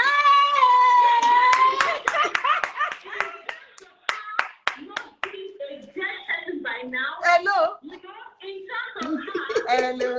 You don't know. The Bible clearly also says that. Madam, forget about what the Bible says. Madam, forget about what Bible says now. This is the same Bible you guys are abusing. The same Bible. The same pastor that almost killed his wife. You are abusing marriage, and you are talking and signing, and you are calling Bible. A wicked person can turn good later. A wicked person can turn good. You will later become a good person. Oh my God. An abuser can be the best husband later. May you experience it in the name of Jesus. Don't be surprised it happens. So we don't have to celebrate over something that is unfortunate. This is absolutely an unfortunate situation. Sorry, madam, for her it's not unfortunate. Unfortunate for her, but for me it's not unfortunate. Totally divorced. No. It's too ambiguous. It's not civil. It's not too polite because of the kids. But if she feels like she knew what she went through, fine. But that's just a personal opinion. Thank you very much. Personal but before opinion. you go, I want to ask you a question, ma. Okay. So if, like Dr. Ikeade has said, is she seeing my sash? No, she's got. I mean, look at. She's got. Are you watching her life? See what she's got on. Just divorced, okay? Just divorced. Have you seen it? I don't know if you are watching, ma. Hello, ma. Yeah. The line is breaking. Don't let it break. Don't let it break, Madam Christian. Don't let it break. Just watch her now. See what she's wearing. Oh my God. Look at that tag. I love it. Wow. Because you see? Have you seen her? I want you to watch her before I ask you that question. Are you looking at her? Wow. Happy woman. She's happy. She's happy. Look at her. Have you seen we her? are changing the narratives. Have you seen her? We have been brainwashed, but we will unwash that brain. Yeah, it's okay. You don't understand. We are changing the narrative. Personal opinion.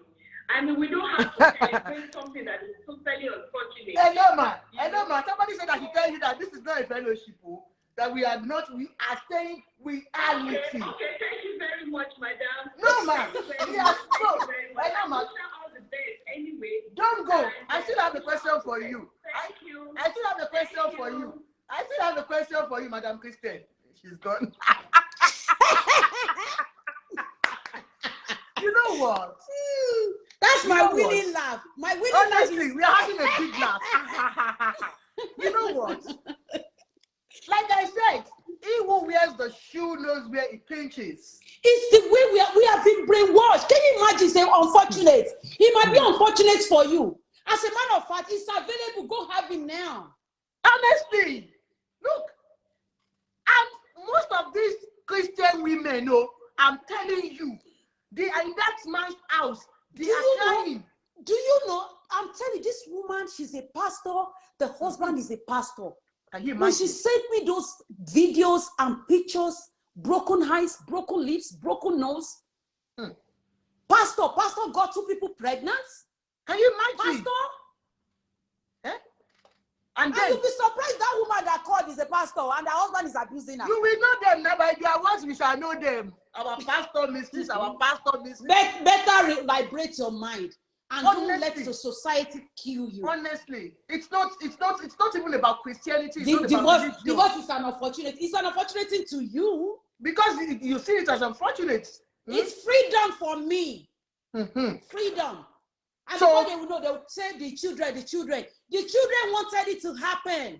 Can you imagine? The kids are not happy that they are witnessing your husband beating you or you beating your husband. You crying or all you guys the time. calling each other names. They're not happy about it. So my kids are telling me, Mommy, you mean you're not going to invite us? I said, no. I'm actually doing my party when they're not going to be around, but they said they want to go on vacation. So we're going on summer vacation to celebrate. Good. Yeah. You see? So you've been there. When you had that wedding, you were not... It's funny. Let me use this as an example. Your dad will pass, your mom will pass, you have a burial ceremony. Why can't you have a burial ceremony for your marriage? Also me. Is marriage not the death of a somebody? It's a death of a marriage. Hey, debate. We need liberation. Women need liberation in Nigeria. So would you tell me, because my dad passed away, it's a bad thing, it's a sorrowful thing, I'm not having a party. You guys should have party. If not for the pandemic, I was going to call an elere. You will have come Freedom Day. Hey, I show marriage. Yeah. Bury marriage. I show marriage. Marriage you work. The same way I show daddy, I show mama toku, and we are showing the marriage. No, you see, you are laughing now because you have survived it.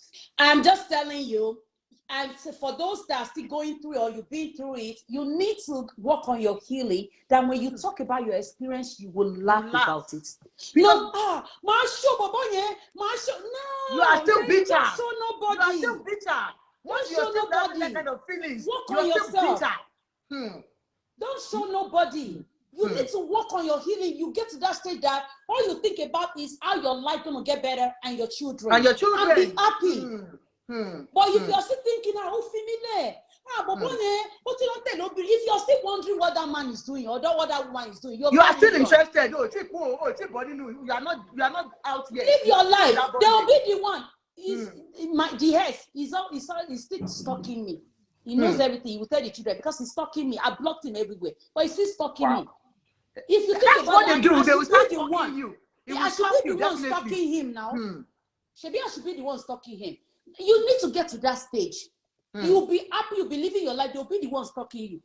And remember, stalking is a criminal offense. It's a criminal offense, too. But that's what they do, that is a felony offense. They stalk you and ultimately. I'm sorry, I had to go bring my sash because of that.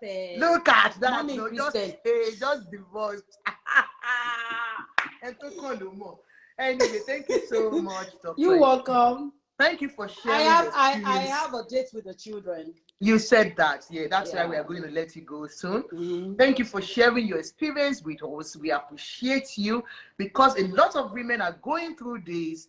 They don't know who to talk to. They don't know how to go about it. And they find themselves in that kind of Talk to me. I might not have time for everyone, but trust me, if your story is very catchy, you send me your inbox.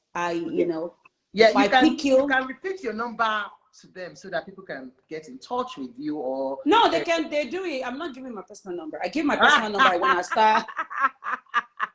They can reach out to me on Facebook, Dr. Ikeade Bello on Facebook, and on Instagram, The Warrior Woman Official. Okay, all right.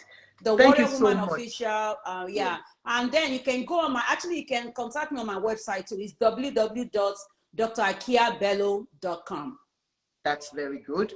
Thank you very much. And I know a lot of women have gained one or two things, with what you have discussed with us.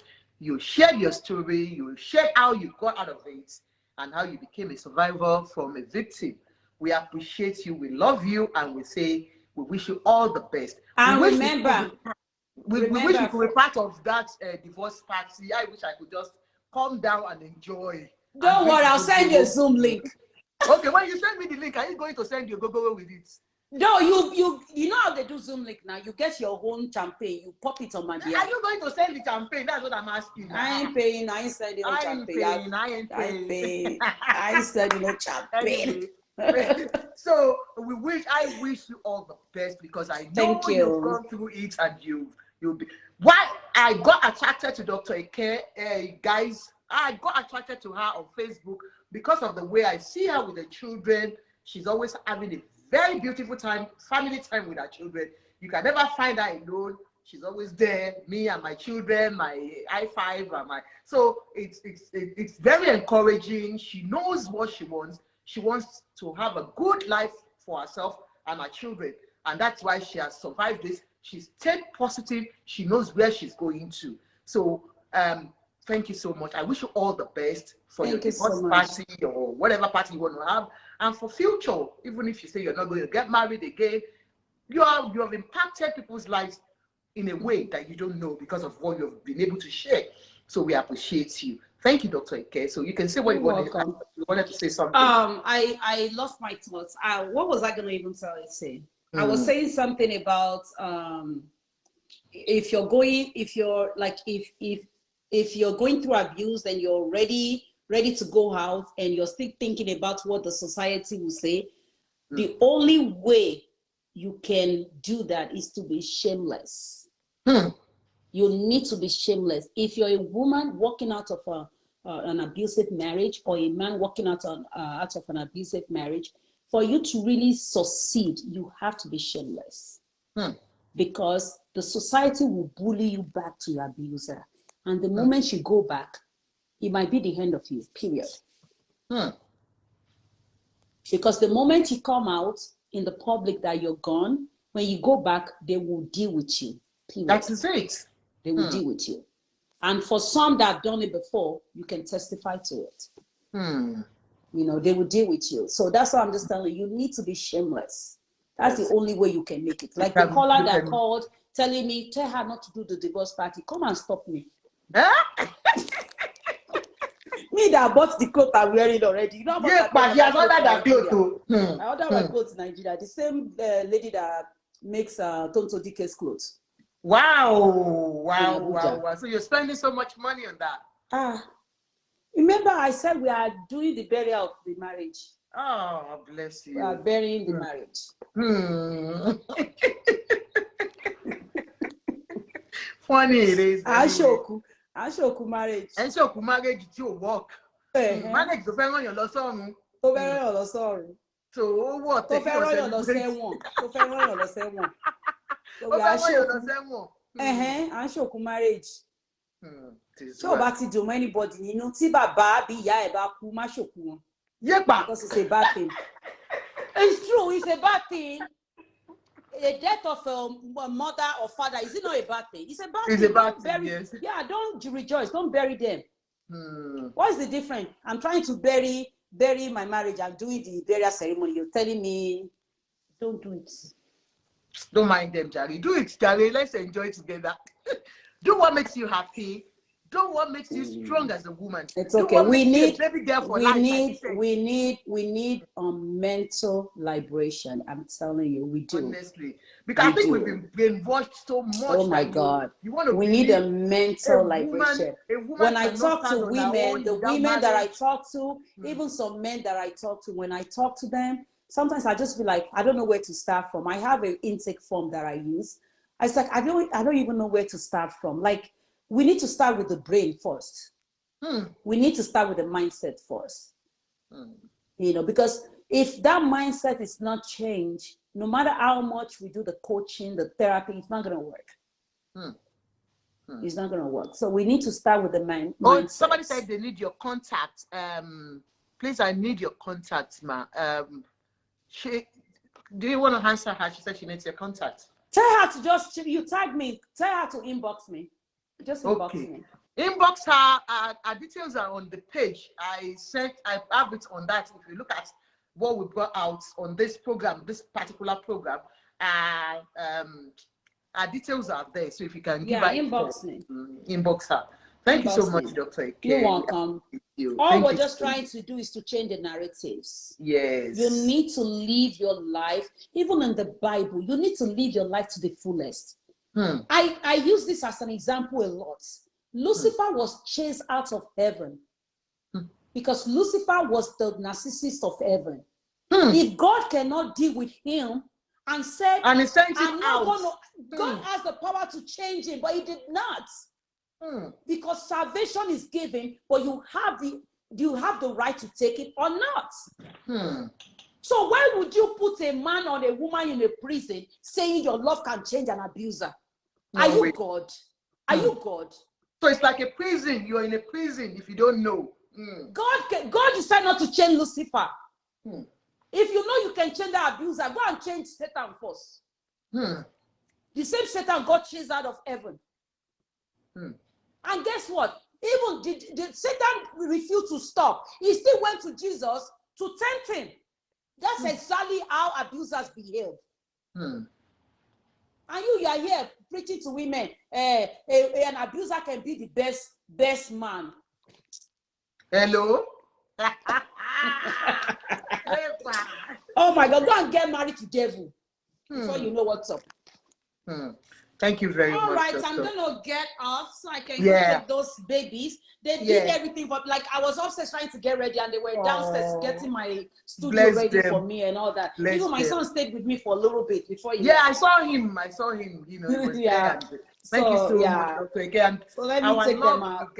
And every love to him, kisses to him for setting money up. Thank you so much. Anytime, any day, we need to do more of this. Oh, definitely. We'll call you every time, Goni. Yeah, we need to do more. Anytime you are. Maybe the next one, we need to do the medical aspect of the medical effects on the medical effect of domestic violence. Okay, we need to do something because people really need to know. They need to know. They need to know. Yeah. More awareness. Thank you so much. All right, you're welcome. Enjoy the rest of your day. Thank you. Bye. What am I? Hola. Me too. I don't even know how to get myself back. What did I don't know what to do. I am you. How do I go back now? Oh my God. I don't know how to get back. Hey. I'm going to end this one and then I will do the second part. I'll just do the second part because I'm just going to end it. But I don't know how to get myself back. Okay, I got it back. All right. I hope we all enjoyed our time with Dr. Ikeade. She gave us all the tips. She was able to share her own story with us. How she survived a dead marriage. How to survive marriages that is killing you. You are in a marriage and you're not happy and you are there. This is just a way to tell you, wake up call for you. If your marriage isn't working, please speak out. Do not deceive yourself. A lot of women deceive themselves because of my children, like I said, because of the society, because of the church I belong to. Because I've invested so much in this marriage, I don't want to lose it. But you can lose your life in this process. Your self-esteem is gone in this process. A lot of things that you think, even the children raised in a domestic violence environment don't turn out well. This is a man that talks you down all the time in front of your children, and you think the children don't know. You have been the breadwinner for this family, but the man doesn't still appreciate you. He sees you as a competitor. He sees you actually as a competitor. But because of the fact that you are abroad, because you are in diaspora, you feel if you take any decision, people are going to judge you. That's the truth. They are going to judge you. But my dear, stand up and talk. Stand up and take a bold step. I don't know who I'm talking to, but if you're in this kind of a relationship, please do something about it. It's not too late. It's never too late. A marriage of 20 years, if it's not working, it is not working, man. It's better to walk out alive than being brought out dead. Even looking at yourselves at home sometimes, you just feel like stabbing this guy or stabbing this woman. Then why are you in the relationship? just to cover the face and say, oh yeah, we are happy. A lot of marriages, they are not happy. They are just living like a how long are you going to boju? Anyway, I wish us all the best. For that woman that said her husband put camera in the whole house and you still want to go back to that marriage, madam, madam, Emma Binuma. Emma Binu, I have to be harsh in this way. If a man can do that to me, I am sorry, that is the end, no matter what. If a man can put camera in in my home just to bug me to know what I'm doing at home, and I still want to continue in that kind of a relationship and stay in that marriage, all for the sake of the children or what the society will say, then my head needs to be re-examined. No man does that to me and I'll take him back. Never. Sorry. I'm sorry. That's my own opinion. I'm sorry. So, madam, I wish you all the best if you want to go back to that marriage, but you are going in for another thing. Believe me, that's my own. Thank you very much, all of you. The second issue, please, let's quickly discuss that because I'm not going to stay too long again. If you remember last week, I can replay Mr. Abisoye's video where he said, he talked about Onisiwo family. I don't know if I can get it. He talked about Onisiwo's family. So we played it last week. I'm going to replay it so that we can counter it for the Onisiwo's family. Onisiwo family, if you're listening to us, you asked me to do this for you, and we are going to do it. Sorry, please, can you call on Lagosian? He talked about... no, not you. I'm not talking about you. Sorry. Sorry. So I'll quickly get it, and I don't know if I have it here. I don't know how I did it. Sorry, please, all of you. I'm so sorry. Can you please... Bukola Majepodumi, yeah. We are going to talk about it. Please, can you call Lagosians? Because they've asked me, the Onisiwo family of Lagos. Onisiwo family of Lagos, if you can tag them. Onisiwo family of Lagos. They have, they asked me to do this for them because they said Oba Akiolu is not related to them. So that's why I'm looking for that video we played last week so that you will understand where we are coming from. I don't want to just jump into it. Sorry. Okay. I'm going to replay this so that you will understand.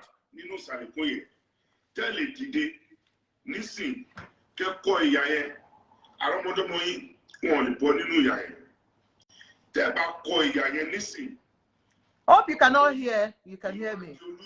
Ló máa jọba ní wọn lórí nínú Sàlẹ̀kó yẹn tẹ́ bá dìde ẹ̀yin ará Sàlẹ̀kó kẹ́ dìde tí Ọba Akiolu kẹ́ jẹ́ kó mọ̀ pé ó tó gẹ́ kó fi yín ní ọrùn lẹ̀ torí gbogbo yín lẹ mọ̀ pé kò tọ́ sí oyè kò tọ́ sí adé ìdí tó yẹ fi àjẹ yín ní ìlú Sàlẹ̀kó yẹn nìyẹn gbogbo yín dẹ̀ lẹ mọ̀ ẹ mọ̀ tán ẹ mọ̀ ìtàn.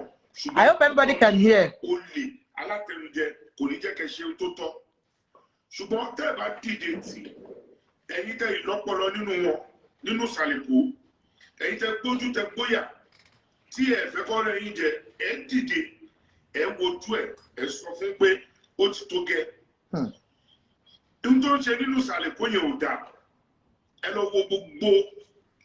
Thank you, my sweet admin. Ó yẹ kí àwọn olóyè ti jẹ àwọn ẹbí ti jẹ oyè wọn Ọba Akiolu ló ń tojú bọbẹ ní ó fẹ́ kí wọ́n jẹ ìgbà bí 14 ní òní olóyè nínú Sàlẹ̀kó títorí pé Akiolu ní interest nínú ẹ̀ ṣé oyè ìdílé bàbá ẹ̀ ni àbí oyè ìdílé ìyá ẹ̀ ni níbo ló ti bá wọn tán tó fi ojú sí gbogbo inú oyè tí ó yẹ kí wọ́n jẹ oyè ní inú Sàlẹ̀kó yẹn àti nínú Èkó yẹn tẹ́ẹ̀dẹ̀ lè wá nǹkan ṣe sí ẹ̀dẹ̀ dákẹ́ ẹ̀ ń wò mo wá ń sọ̀rọ̀ ẹ̀ ni wọ́n ń bú ọba irú ọba wo ni wọ́n ní bú ọba tó ń jẹ tìlú ń tú ọba tó ń jẹ tí ìlú òtòrò, ọba tó ń jẹ tí ò sí lọ síwájú fúlù, ọba tó ẹgbẹ́ fúnra rẹ̀ ló ń dà lúlú, ló ń pàdé àpòpọ̀ mọ́jọba ìjọba Bọ́lá Tinubu.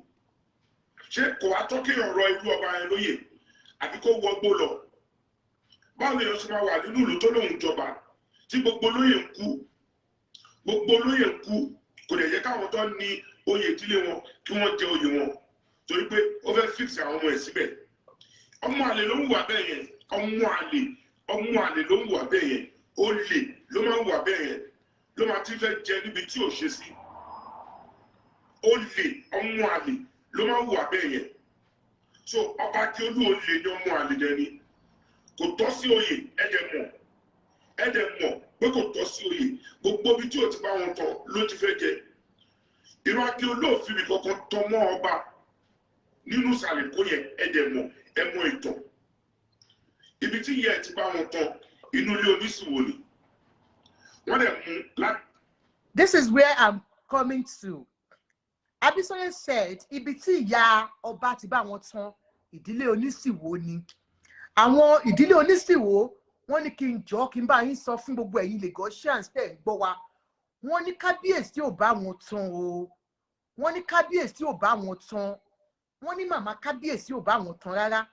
Ẹ gbóhùn wọn, bọ̀ mo fẹ́ ká gbọ́ tán.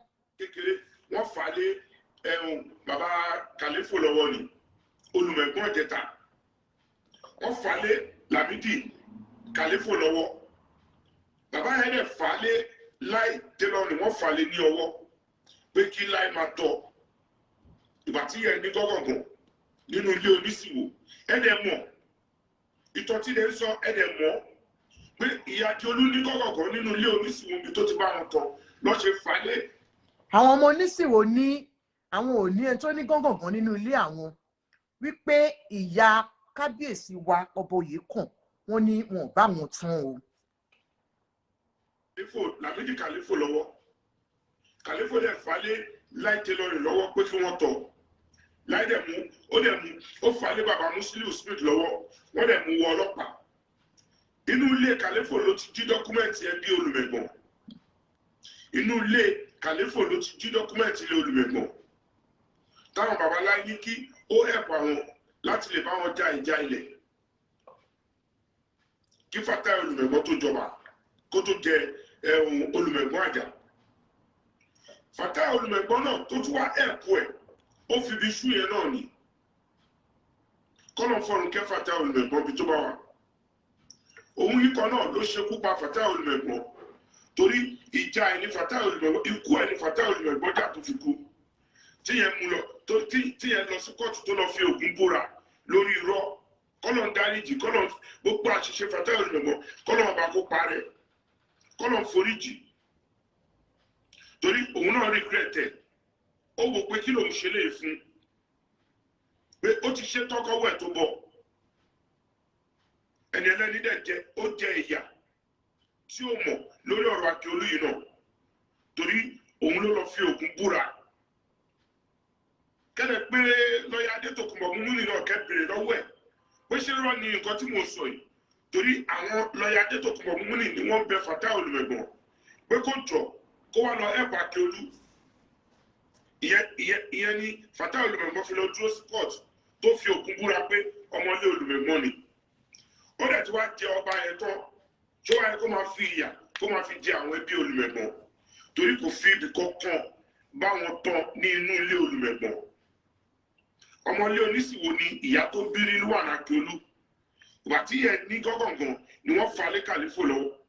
Mo tún repeat ẹ̀, àwọn ẹbí Onisiwo wọ́n ní ìyá kábíyèsí ò bá wọn tán o. Kàlífò dẹ̀ fà lé Láì olùmẹ̀gbọ́n lọ́wọ́. Láì olùmẹ̀gbọ́n dẹ̀ fà lé Musiliu Smith lọ́wọ́. Òun ni wọ́n fi gba fọ́ọ̀mù ọlọ́pàá fún. Ṣérú àwọn yẹn ló wáyé kó fi ibi ṣú. Láì olùmẹ̀gbọ́n is 93 years old. Akiolu lòun máa pa. Akiolu lòun máa pa. Bó ṣe pa bàbá ọ̀fẹ́ nìyẹn. Ó ló máa pa nìyẹn. Ó wá ń fi ìmáàmù àgòrò òfin tírẹ́tì wọn. Òun fi ìmáàmù àgòrò òfin tírẹ́tì wọn. Ṣó yẹ kí irú ẹ̀yà ara àṣàlẹ̀ kó kẹ́ máa wo ìmáàmù àgòrò yẹn. Ẹni tó yẹ pé ó gbá bàbá ẹ̀ létí.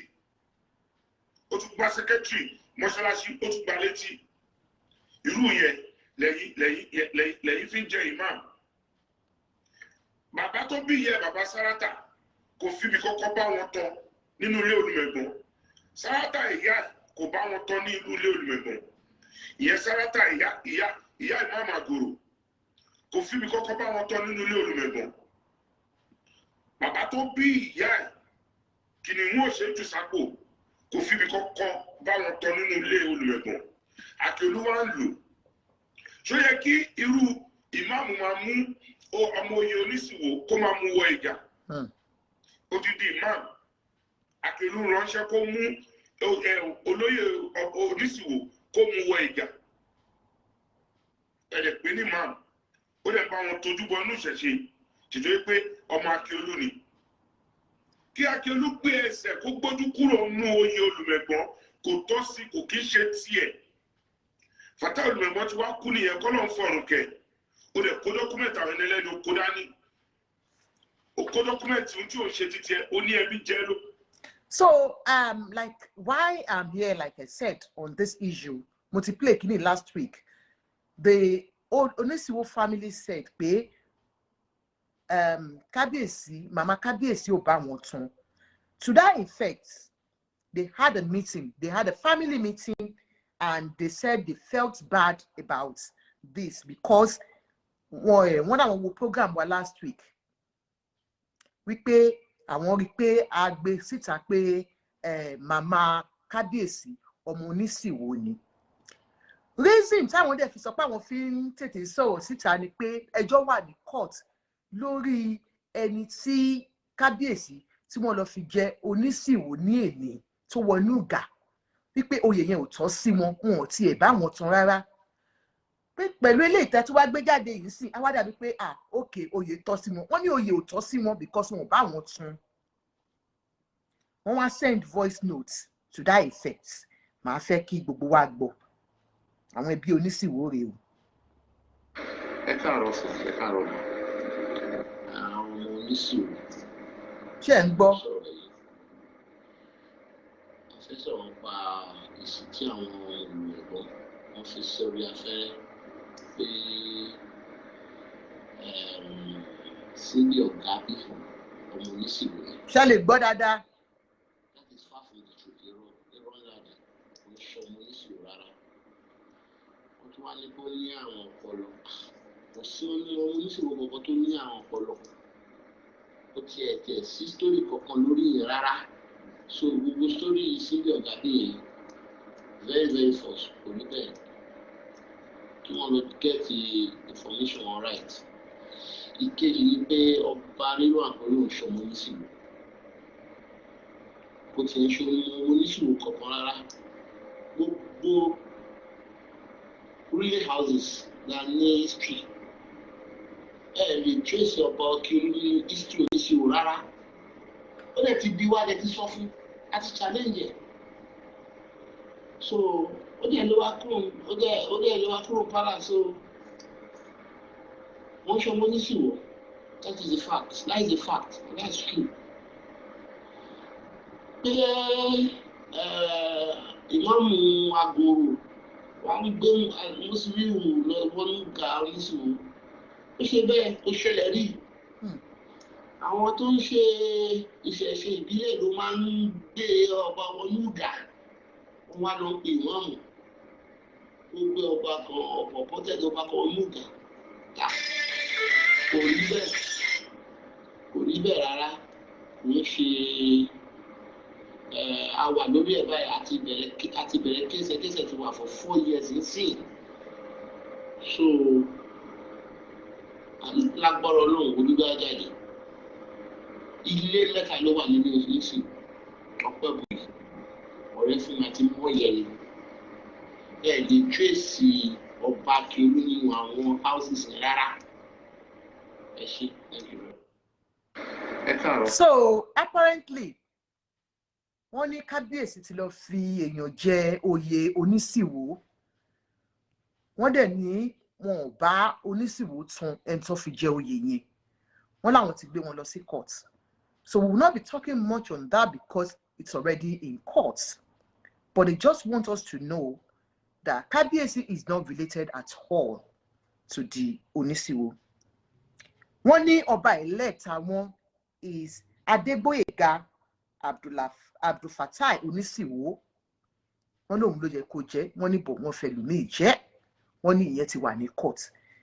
Àwọn tó jẹ́ secretary ẹgbẹ́ lẹ gbọ́ yẹn, ẹ tún gbọ́ nǹkan táwọn náà tún sọ. Ẹ kúrọ̀lẹ́ o, ẹ kú dédé wòyí o, àwọn ọmọ Onisiwo là ń sọ̀rọ̀ láti ìsàlẹ̀ Èkó nílùú Èkó. Èsì fún ohun tí àwọn ọmọ olùgbẹ̀gbọ́n gbé sí orí afẹ́fẹ́ ní ọ̀sẹ̀ tó kọjá ni a fẹ́ dáhùn sí o. Number 1, Madam Simbi kò kí ń ṣe ọmọ Onisiwo. Gbogbo ìwé ìtàn tó wà ní Onisiwo àárí ibi tí orúkọ ẹ̀ wà rárá. Àárí ibi tí wọ́n kọ sí pé èèyàn kankan ní Àgànná nílé Onisiwo. So àwọn ò mọ Madam Simbi rí o. Èkejì ni pé ọba Rilwan Akiolu kì í ṣe ọmọ Onisiwo. Àárí ìtàn màmá ẹ̀ rárá ní ilé wa.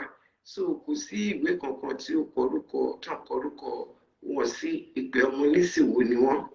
Èkejì ni pé ọba Rilwan Akiolu ó fo ìgànná wọlé Onisiwo ni. Ó dẹ̀ fi ojú ọlá gbá wa ní ojú, ó fi ọwọ́ ọlá gbá wa ní ojú. Ṣùgbọ́n àti fi ọ̀rọ̀ náà sí court àti bí ọdún 4 àti wà ní ẹnu ẹ̀. Ìmáàmù ẹnu wa Ibrahim Agoro, ìmáàmù ni o. Èmi ò mọ ìgbà tí iṣẹ́ ìmáàmù di pé kó máa mú ọba wọ̀gà o. Àwọn oníṣẹ̀ṣe ìlú náà mú ọba wọ̀gà. Nítorí ìdí èyí ó ti wọ̀nyí pé irọ́ ni wọ́n ń pa o. Irọ́ ni wọ́n ń pa o. Kò sí ọba nínú ìgà Onisiwo. Ẹni tó mú síbẹ̀, wọ́n kàn mú síbẹ̀ ni o. Kò kí ń ṣe ọba. Ọba máa mú ọba wọ̀gà Onisiwo. Wọ́n á mú wọ̀gà ní ọ̀nà tí ó tọ́, tí gbogbo ìsàlẹ̀ Èkó dẹ̀ máa mọ̀ pé wọ́n mú ọba wọ ìgà. So imam ẹnu wa ìyẹn ò ṣe serious person tó ṣe nǹkan tí orí ẹ̀ gbé o. Ilé oyè 3 ni ó wà nílé Onisiwo. Ọrẹ́fúnmi, Mọ́yẹni àti Ọ̀pẹ́bùyì nílé oyè 3 tó wà níbẹ̀. Kò lè sí kankan tí Simbi belong sí o. So ẹ jọ̀ọ́ ẹ̀yin ọmọ olùmọ̀ ẹ̀gbọ́n, ẹ jọ̀wọ́ ẹ get ìtàn yín kó straight. Àbá yín tán, àdẹ̀bá Akiolu tán. Onisiwo ó dá dúró ni, ọmọdé ìjọ ni wá. So àwọn ẹbí Onisiwo they've come out to disclaim Kábíyèsí's being a relative of theirs. They said Oba Akiolu is not part of them. Wípé àwọn ò tiẹ̀ bá wọn tán. Wọ́n ní wọ́n fi ọwọ́ ọlá gbá wọn lójú. Wọ́n ní bàbá gbé ẹlòmíì wọ inú ìgà àwọn. Ẹni tí ò tọ́ sínú ìgà yẹn, wọ́n náà gbé síbẹ̀. Wọ́n ní kábàáwọn bẹ̀ Kábíyèsí pé kàn jọ pé gbogbo àwọn èèyàn tó sọ pé ọmọ Onisiwo ni màmá Akiolu. Wọ́n ní màmá Akiolu ò tán mọ́ Onisiwo. Ẹ̀dẹ̀gbọ́ngbà tó ń dárúkọ gbogbo àwọn 3 tó jẹ́ ọmọ Onisiwo. Wọ́n ní kò sí ibi tí wọ́n ti bá wọn tan ìdígi 3. Wọ́n ní ìyá yẹn ò bá wọn tan níbẹ̀. So they are so sure. Thank you, my sister Antitaye. Thank you, ma. That Kábíyèsí is not related to them. Ó dẹ̀ gbé olóyè, ó enforce olóyè lé wọn ní orí wípé so wọ́n ní Kábíyèsí is not part of them. They don't know, they is not related to them at all. And wọ́n ti bá Mr. Abisoye náà sọ̀rọ̀. Wọ́n yìí àwọn náà máa tún gbé nǹkan jáde lórí ọ̀rọ̀ yẹn. So ẹ kú ojú lọ́nà tí èyí tí Mr. Abisoye máa gbé wá. We can't wait to watch him. He's brought out something today. You're not too tight up. Of course, I didn't play and I'm not going to talk about it because of time. So, Mr. Abisoye to do fún wa lẹ́ni ní yìí o wípé alẹ́kọ̀ọ́ agbọ́dọ̀ gba Èkó lọ́wọ́ àwọn ajúnilọ́. Wọ́n ní kẹ́ gbé Èkó yín lọ́wọ́ àwọn ajúnilọ́. Wọ́n ti gbé nǹkan jáde lẹ́ni ẹgbọ́ tí wọ́n sọ lẹ́ni. Commissioners tí ilé sọ lórí Lagos State ní ilé. Gbogbo wọn ló ń jalè. Gbogbo wọn dẹ̀ ló ń gbowó kiri. gbogbo wọn ni wọ́n ń pa ministry tí wọ́n wà. Gbogbo àwọn commissioners tí Jídé Sanwó-Olú appoint, gbogbo wọn ló ń gbowó kiri, gbogbo wọn dẹ̀ ló ń jalè, gbogbo wọn dẹ̀ ni wọ́n ń pa ministry wọn. Ìkan wá wà nínú gbogbo àwọn commissioners yẹn, òun ló máa ta Èkó, òun dẹ̀ ló máa jẹ Èkó rùn. Torí pé kí ni kò kí ń ṣọmọ Èkó, ọmọ Haúsá ni. Kabiru Ahmed. Haúsá wọ́n tún fa Haúsá jẹ commissioner ní Lagos State. Haúsá wọ́n wá gbé sí ìdìtò omi gangan o. Ó ti sá nínú administration Jídé way before kí Jídé tó dé. Ó dẹ̀ ti wà nínú cabinet Èkó títorí pé Bọ́lá Tinubu fi ń wá ojú rere Buhari ni. Ọmọ Katsina ni, ọmọ Haúsá, kí yẹn jẹ́ commissioner ló wà lórí lẹ́kọ̀ọ́. Gbogbo àwọn commissioners tí wọ́n appoint, gbogbo wọn ló ń jalè, gbogbo wọn dẹ̀ ló ń gbowó. Ṣùgbọ́n Kabiru Ahmed tó jẹ́ ọmọ Haúsá, òun ló máa ta Èkó, ó máa jẹ Èkó rùn. Ó dẹ̀ ń ṣe, kò ṣe pé Jídé Sanwó-Olú mọ̀, ó mọ̀, ṣùgbọ́n mi ò tí ì mọ ìdí tí Jídé Sanwó-Olú ò ṣe tí ì sàkẹ́. Pẹ̀lú gbogbo evidence tó wà ní iwájú Jídé Sanwó-Olú, ó dẹ̀ ń wo Kabiru Ahmed tí ó yìí commit atrocity káàkiri lẹ́kọ̀ọ́, kó gbé ọmọ Haúsá wá jẹ commissioner lọ́wọ́ lórí lẹ́kọ̀ọ́. Wọ́n wá rí ministry kankan láti fi ọmọ Haúsá sí, ó wá dé waterfront. The only thing ta ní lẹ́kọ̀ọ́ tó kù fún wa lẹ́kọ̀ọ́, òun ni waterfront, òun ni omi wà. Ọmọ Haúsá ló wá ẹ̀ẹ́dìbẹ̀. Ó wá ṣe dìbà tó ń ṣe ministry yẹn, ó ń ṣe báṣubàṣu. Mo fẹ́ kẹ́ lọ wò ní ìsìn ministry tí Kabiru wà, wọn generate owó kankan wọ Lagos State. Láti ìgbà tó ti wà ń bẹ̀, wọn ti generate owó kankan wọ Lagos State. Mo fẹ́ kẹ́ lọ wò dáadáa. Compared to ìgbà tí kìíní wà ń bẹ̀, Àrẹ̀mọ Ṣẹ́gun Onírù. Ìgbà tí Àrẹ̀mọ Ṣẹ́gun Onírù wà ń bẹ̀, that was the only time tí wọ́n generate owó jù fún Lagos State lórí waterfront. Record yẹn wà ń bẹ̀, mo fẹ́ kẹ́ lọ wò. Kẹ́tó ní bóyá Ṣẹ́gun Onírù ti fún lówó, mi ò mọ Ṣẹ́gun Onírù rí, mi ò rí Ṣẹ́gun Onírù rí. Ẹ lọ wò, record yẹn wà ń bẹ̀. In the history of that ministry, ìgbà tí Àrẹ̀mọ Ṣẹ́gun Onírù tó jọmọ Èkó tó head ministry yẹn, ìgbà yẹn ministry yẹn lọ generate owó wọ inú Lagos State. Nísìn láti ìgbà tó ti gbé ọmọ Haúsá wá sí ibẹ̀, wọn ò ti generate owó kankan wọnú ministry yẹn. The records are there. Ẹ lọ wò. Kabiru Ahmed, ọmọ Katsina, ọmọ Haúsá, wọ́n ní Tinubu fún ní appointment yẹn láti lè wá ojú rere Buhari ni. Ṣùgbọ́n ṣé nǹkan Èkó ló wá yẹ kí wọ́n fi máa wá ojú rere? Nǹkan Èkó ló yẹ kí wọ́n fi máa ta kite. Torí bọ̀bọ́ yẹn ti pa Èkó, ó ti pa omi wa, ó ti pa waterfront wa, ó ti pa ministry yẹn. Ẹ̀dẹ̀ lọ wo history Kabiru yẹn, gbogbo ministry tó head, ó pa gbogbo ẹ̀ ni. Gbogbo ministry tó head, ó pa gbogbo ẹ̀ ni. Record yẹn wà ń bẹ̀, ẹ lọ kẹ́ lọ ṣe investigation yìí. Torí èmi ti ṣe investigation mi, mo ti rán àwọn èèyàn lọ sí orí àwọn omi wa lẹ́kọ̀ọ́. Gbogbo bẹ́ẹ̀ gbẹ ni, kò sí kankan bẹ̀. Kò sí kankan ní ibẹ̀, kò sí ẹyẹ ní orí ibẹ̀. Ẹ lọ wò. Kabiru kò carry civil servants kankan along. Ó ti lọ yan àwọn parallel team ẹ̀ tí wọ́n jọ máa ń lọ sí orí omi. Kí ni iṣẹ́ tí wọ́n ṣe ní orí omi yẹn?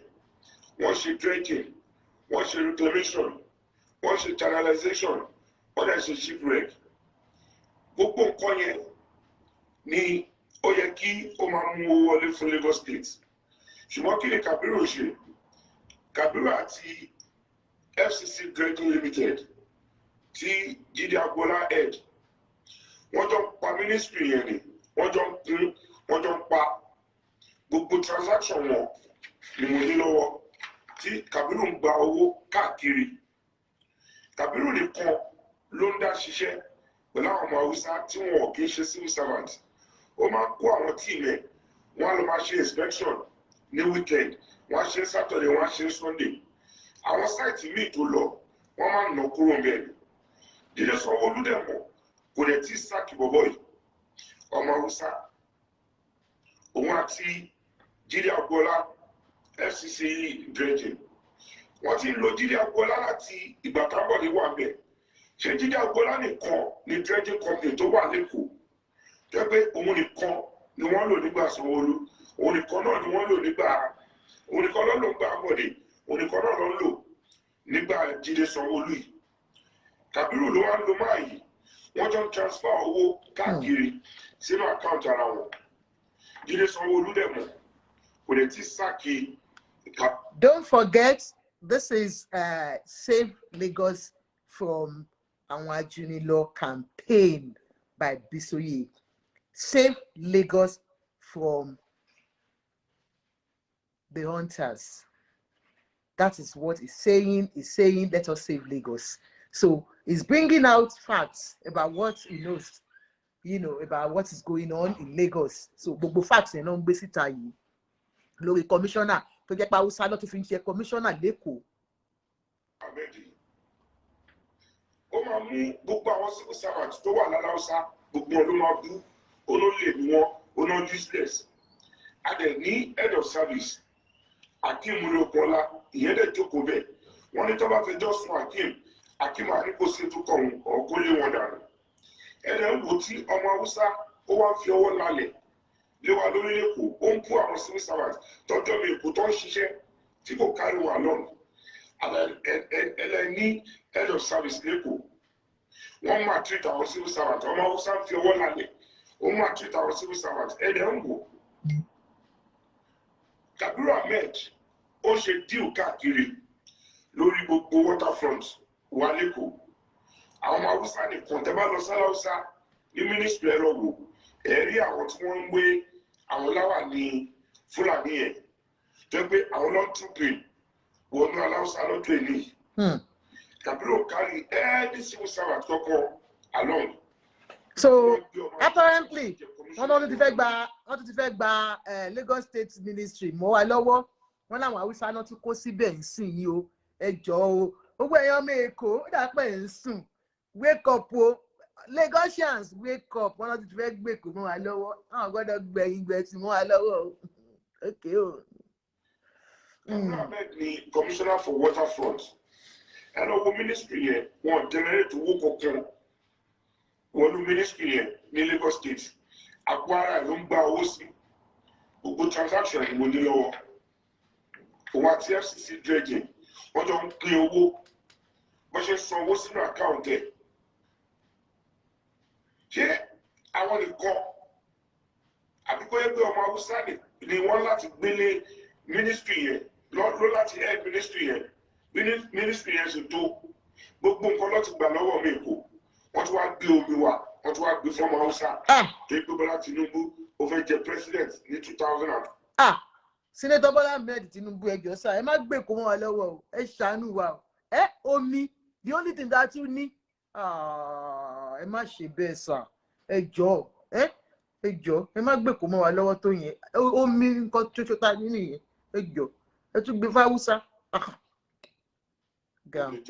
Ọlọ́run bò ní fún ṣe Ọlọ́run bò ní jó débẹ̀ gbogbo ìdààmú tó ń fi ojú Èkó rí ojú ẹ̀ máa rárẹ̀ ni ó lè máa rí dààmú kẹ́yà ayé ẹ̀ ni gbogbo nǹkan tó bá kójọ ní Èkó yẹn tó fi èrú kójọ ọmọ ẹ̀kọ́ kan ò ní jogún wọn ní gbógun yẹn kí ni irú ọmọ Haúsá máa ṣe head a whole ministry bẹ́ẹ̀ yẹn wọ́n wá fi jẹ commissioner for waterfront kò sọmọ Èkó kọ̀ọ̀kan tó qualify mọ́ ó wá ń gba owó káàkiri ẹ lọ wo Lagos State wọ́n ti suspend dredging wọ́n suspend channelization wọ́n suspend the reclamation títí pé wọ́n ní àwọn èèyàn kan wá complain pé Kabiru ń gba owó lọ́wọ́ wọn ó tún máa kó ọlọ́pàá á lọ fi terrorize wọn ọ̀pọ̀ náà lẹ́yìn head ministry yẹn Jídé Sanwó-Olú ti sàkẹ́ enough evidence wà láti sàkẹ́ tó wà wájú Jídé Sanwó-Olú wọ́n ti kó petition lọ lóríṣiríṣi but bọ̀bọ̀ náà yìí serve under administration Jídé Sanwó-Olú ìyẹn Kabiru Ahmed, Commissioner for Waterfront, ọmọ Hausa.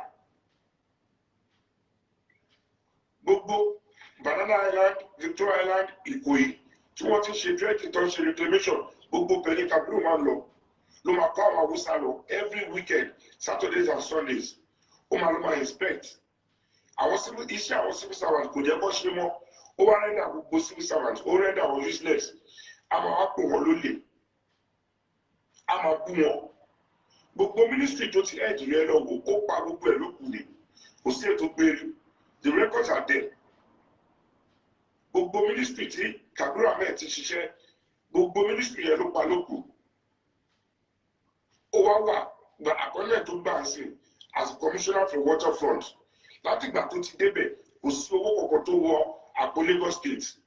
Òun àti Jídé Àgbọ́lá lọ́jọ́ ń pín owó. Wọ́n jọ ń ṣe deal. Kò sí deal tí kò kí ń ṣe. Gbogbo letters tó bá wá sáláúsá, Kabiru máa hold ẹ̀ ní. Gbogbo mail tó bá wá sáláúsá, Kabiru máa hold ẹ̀ ní. A máa lọ máa make deal pẹ̀lú wọn.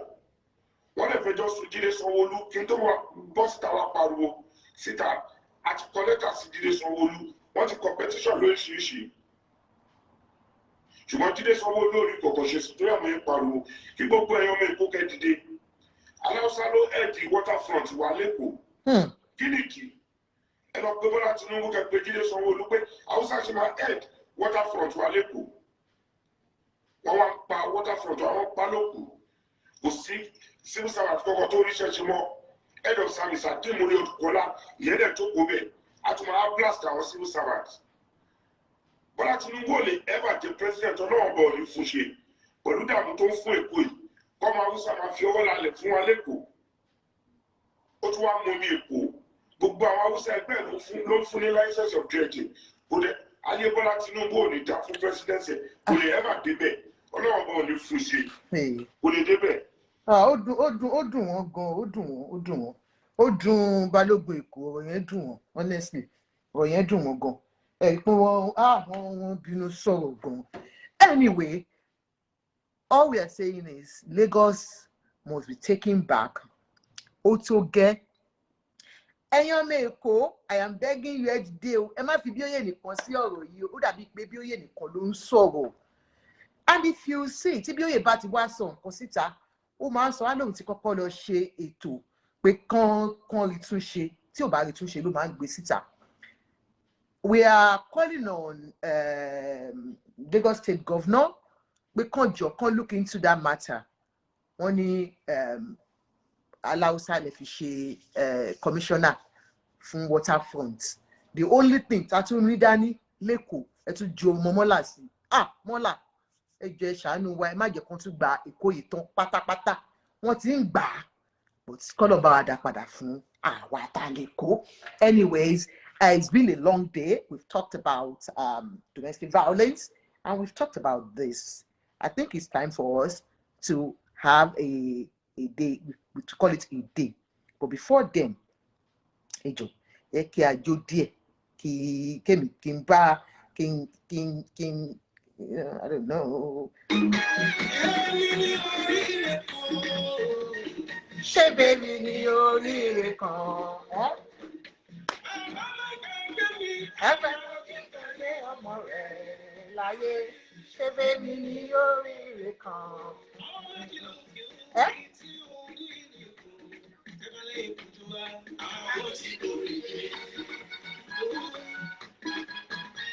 Thank you all. I appreciate you. Thank you for coming.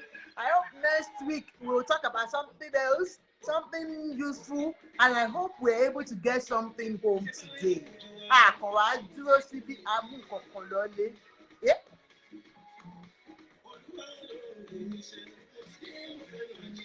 Olúwa ló mọ̀ mí níṣẹ́, mo ti dé, mo fẹ́ máa jíṣẹ́. Oh God. Hello, Kọ́lá. Ẹ máa kọrin music Èkó náà. Ẹ má bínú ẹyọ ọmọ Èkó mi ti gbàgbé ni. Wọ́n ní kí ṣe ní Jésù ni kí ṣe ọmọ ìtẹ́wọ̀ Jésù. Ó dà. Wọ́n ní ká bá àwọn orin Èkó. Ìsàlẹ̀ Èkó, ibẹ̀ ṣá lórí ìsun Ádámù òrìṣà ọ̀kan làbà.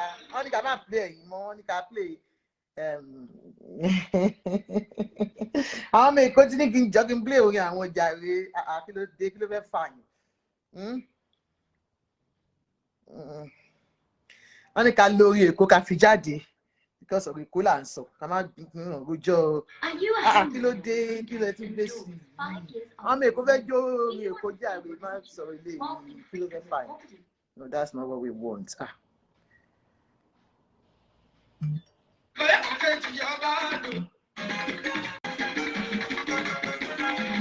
Hello, you going to parí ẹ̀.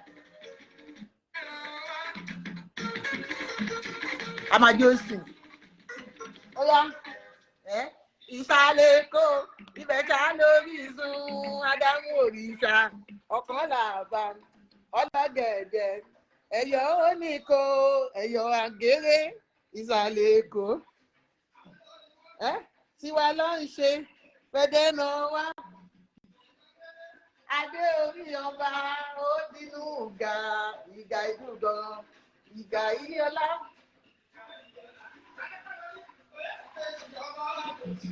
Ará Èkó.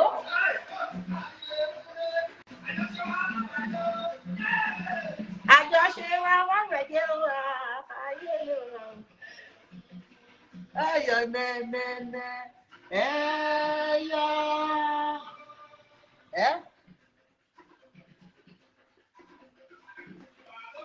Ṣé ń lẹ́yọ̀? Ṣé ń lẹ́yọ̀?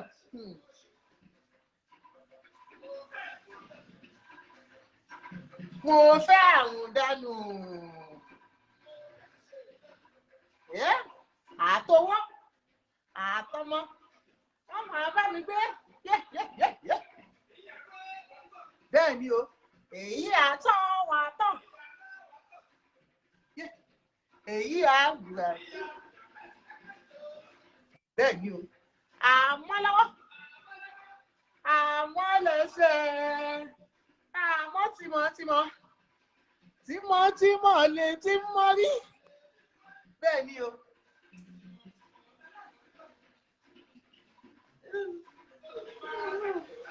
Yay!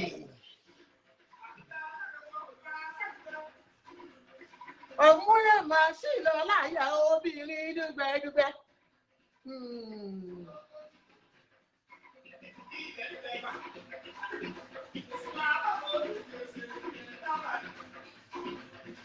Àtàwọn àtọ̀gbẹ̀rì wọ́n kọ́ lálálálálálá pẹ́.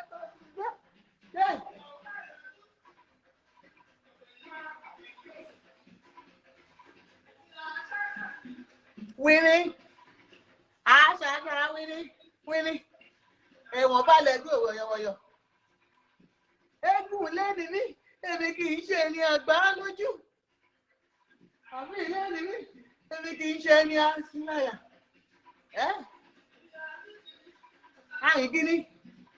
Àì gìnìgìnì wọ́jà. Èmi ọtí ojú ọjà máa ká. Ọ̀bùn ṣe pápá ṣíọṣíọ. Ọ̀bùn ṣọ̀ṣọ̀ nílẹ̀ ẹ̀rù abíjíwọ̀ náà. Ilé tí mo wọ̀, wọ́n ti lé owó. Ọ̀dọ̀ tí mo ó dọ̀dọ̀ ọ̀la. Àpótí tí mo fi ìdòkó, ó dòun agúnlẹ̀ bọ̀. Èrò tí mo kó, ẹ̀yà bo omi sùúrù mu. Torí ìpínlẹ̀ àná ni, àgàn yẹn àná ni, àdámù òrí ọ̀ṣà.